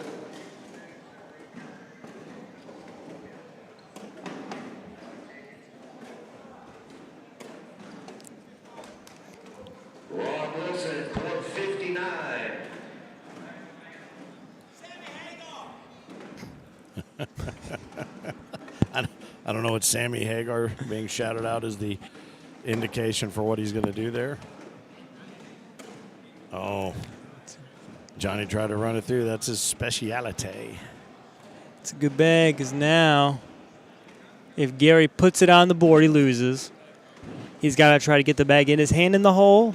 The one on the board in the hole. No, if he just puts his bag in hand in the hole, he'll give up 2, puts it at 20. No, but if he takes the bag that's on the board in the hole, he runs a risk. Correct. Well, So although those would wash. He would wash that with Yeah. Johnny's bag because he's got 2 up there, doesn't he? He's Yep. got 2 sitting up there. Yeah, so if he pushes through everything, he'll give up 2, 12, 10. We'll take a timeout. They'll talk about it, walk about it. Oh, boy. What a day it has already been here at Owensboro, the convention center. As we like to call it, Thronesboro. I'm still trying to get a hold of the mayor to change it to ACO Owensboro. I figure that's the next possible logical step since this is our home away from home. Thanks to all of our bag partners who are part of the tailgater upstairs. The red room and the blue room and the bar that connects the two, Green River. You never thought that red and blue made green, but they do in this particular case here, upstairs at the convention center. Green River Distilling, a big part of Owensboro history and a big part of what we've got going on this week for the World Championships of Cornhole from the American Cornhole Organization. Finn, the loudmouth for the ACO for a handful of years. Mad Maz, Isaac Mazanka, 1 in, 1 off. That's going to do it right there. I think they finished it off. Hugs have been exchanged, and champions have been crowned. Johnny Thomas and Daryl Macon take down the double dip scenario, and they are our seniors champs. And Willie Johns is none too happy about it. It's the first emotion I've seen him show. And hugs all the way around. We'll see if we can get these guys over here to talk to us for a moment. How about our seniors player of the season against one of the guys he had to beat to get there? Very nicely done. Nice round of applause for Fergie. A nice round of applause for Willie Johns. That was a lot of work to get to that point. Get him up here. So now we'll get Johnny and Daryl to come on over here and spend a couple of minutes with us and tell us exactly how they pulled it off. Now they're telling secrets that I don't think they're going to be allowed to share here on the broadcast. Yeah, not on the stream, guys. That's all right. There ain't no stinking FCC for this stuff. Look at this guy pretending how he doesn't know how this works. Good golly. Well, I'll tell you, a lot of cornhole has been played. Come in here, Titan. Yeah, there's the camera. Look right up there. okay. That All one. right. You pick which. You can look at that one over there if you want to, Johnny. It won't see you. And probably can't see me. I'm probably some of these. I'm so short, I probably can't get seen anyway. So Probably not. Well, a lot of cornhole has been played just socially and otherwise this week. Obviously, you guys were battling in the Player of the Season for seniors. You get a chance then to team back up, and it's got to be nice to take down a doubles championship, yeah, as partners. there's no doubt about it. We've battled each other all year long. We finally got one together. It's great because Daryl, like I said, I told you yesterday, he's taking me to the woodshed, and then yesterday was my day, and today in this first game, he got us through it. I mean, it was him. And but there, hey, look, we lost our first game coming out of the gate, and you talking about a battle through. Scott. A battle. Oh, yeah. We both battled through, and We we lost our changed first bags. game to them. Yeah, that was our first game. Is that right? Loss. So it was a little revenge, first was it? loss. Oh, Yeah, went wow. straight to the losers. Well, and Maz was talking about this. We're seeing a lot of doubles teams now having to split and then play each other in finals. I mean, are we going to see that again? Is this what we're going to? Because we already talked to the juniors champs. I mean, Riley and Caleb, very good chance we'll see them facing each other for the finals, kind of. But you've already been there, done that this week. We hope to do it again. Think you're going to do it again? That's our plan. It wouldn't hurt either one of our feelings if we played each other in the finals in right. singles. But I hey, learned look, the same- I would appreciate Daryl all year long. We both tested it, but this is right here makes a lot because, like I said, that first game, Daryl's the one that got us through that first game. I was struggling, and throwing against Fergie, it's hard to get focused anyway. Right. Yeah, we talked about that on the stream too. Yeah. Well, I said it was refreshing. There was a period of time when you all were warming up, and I said, to no one's surprise, 3 of the 4 players have been found, and they're here. To no one's surprise, oh, there he is. And I said, but to my surprise, he's drinking out of a cup that actually belongs to the venue. So I thought, well, maybe that might change his game a little bit. But who knows? But you guys played lights out. It looked like a lot of fun. Willie showed a little bit of frustration there. He was losing some off the back that I don't think he was expecting to. But you both played solid. You played the game we've come to know from each of you. And it was a perfect combination. Wonder Twin Powers activate. It was, and dude, I couldn't find a better partner. And I mean, it's been great this year, and we've had our ups and downs, but this right here it really helps what we've done all year long. All right, and one thing now, you said that you saw this where were you at Punta Gorda? Yeah. When yep. Daryl was playing the drummer Daryl. boy. Yeah, let's talk about your left-handed release because it's beautiful. It is. Not that your right-handed release isn't. Yeah. Your right-handed My release is left- something. I know, my left hand's so smooth. But it's so clean, and we're like, where is this Daryl Bacon? No, I'm gonna argue with that crap. I mean, Okay. Okay, I'm Johnny. I'm saying that because when we warmed up, he didn't throw nothing like that until he beat us. Uh-huh. I mean, when Okay. he beat us, I mean, he was lights out. It's like, where was this when we were warming up? Right? And Yeah. then he comes in there and just beats me and my partners. I mean, me and Chris, Chad Jackson. He comes in there throwing the best game he's thrown. It's like, where in the world did this come from? Well, there's nothing on when we was warming up. And he's like, I'd saved it for you. Yeah. Just further proof you can be partners and not know everything there is to know about said partner. Well, it's about, all I'm going to say, I'm going to wrap this up and say it's about time Alabama did something. Oh, yeah. Oh, yeah. Have y'all okay. won every Okay. single, has Alabama won every single thing we've had here so far? Well, except for we're- Kim, I guess. Hey, she just showed and for we want Georgia. to still say, hey, go Alabama, let's do it all. So, I mean, we'll hope Yeah. we We've had pull a them good for show. it. All right, congratulations, Thank you. fellas. Thank Well you. done. Thank you. Well, Thank you. well guys. done, Good well job, played, Daryl. and nicely earned. Our seniors doubles champions here at ACO World Championships 19 here in Owensboro, Kentucky. We're going to take a break here on center court. We're going to go grab a bite to eat, invite you to do the same thing. You know what? Take the back half of the day off, throw us up on the big screen. We got a lot more to get to, and we may see these two battling in the seniors championship tomorrow. They just got to run the gauntlet now. Lots more to come on the ACO Digital Network.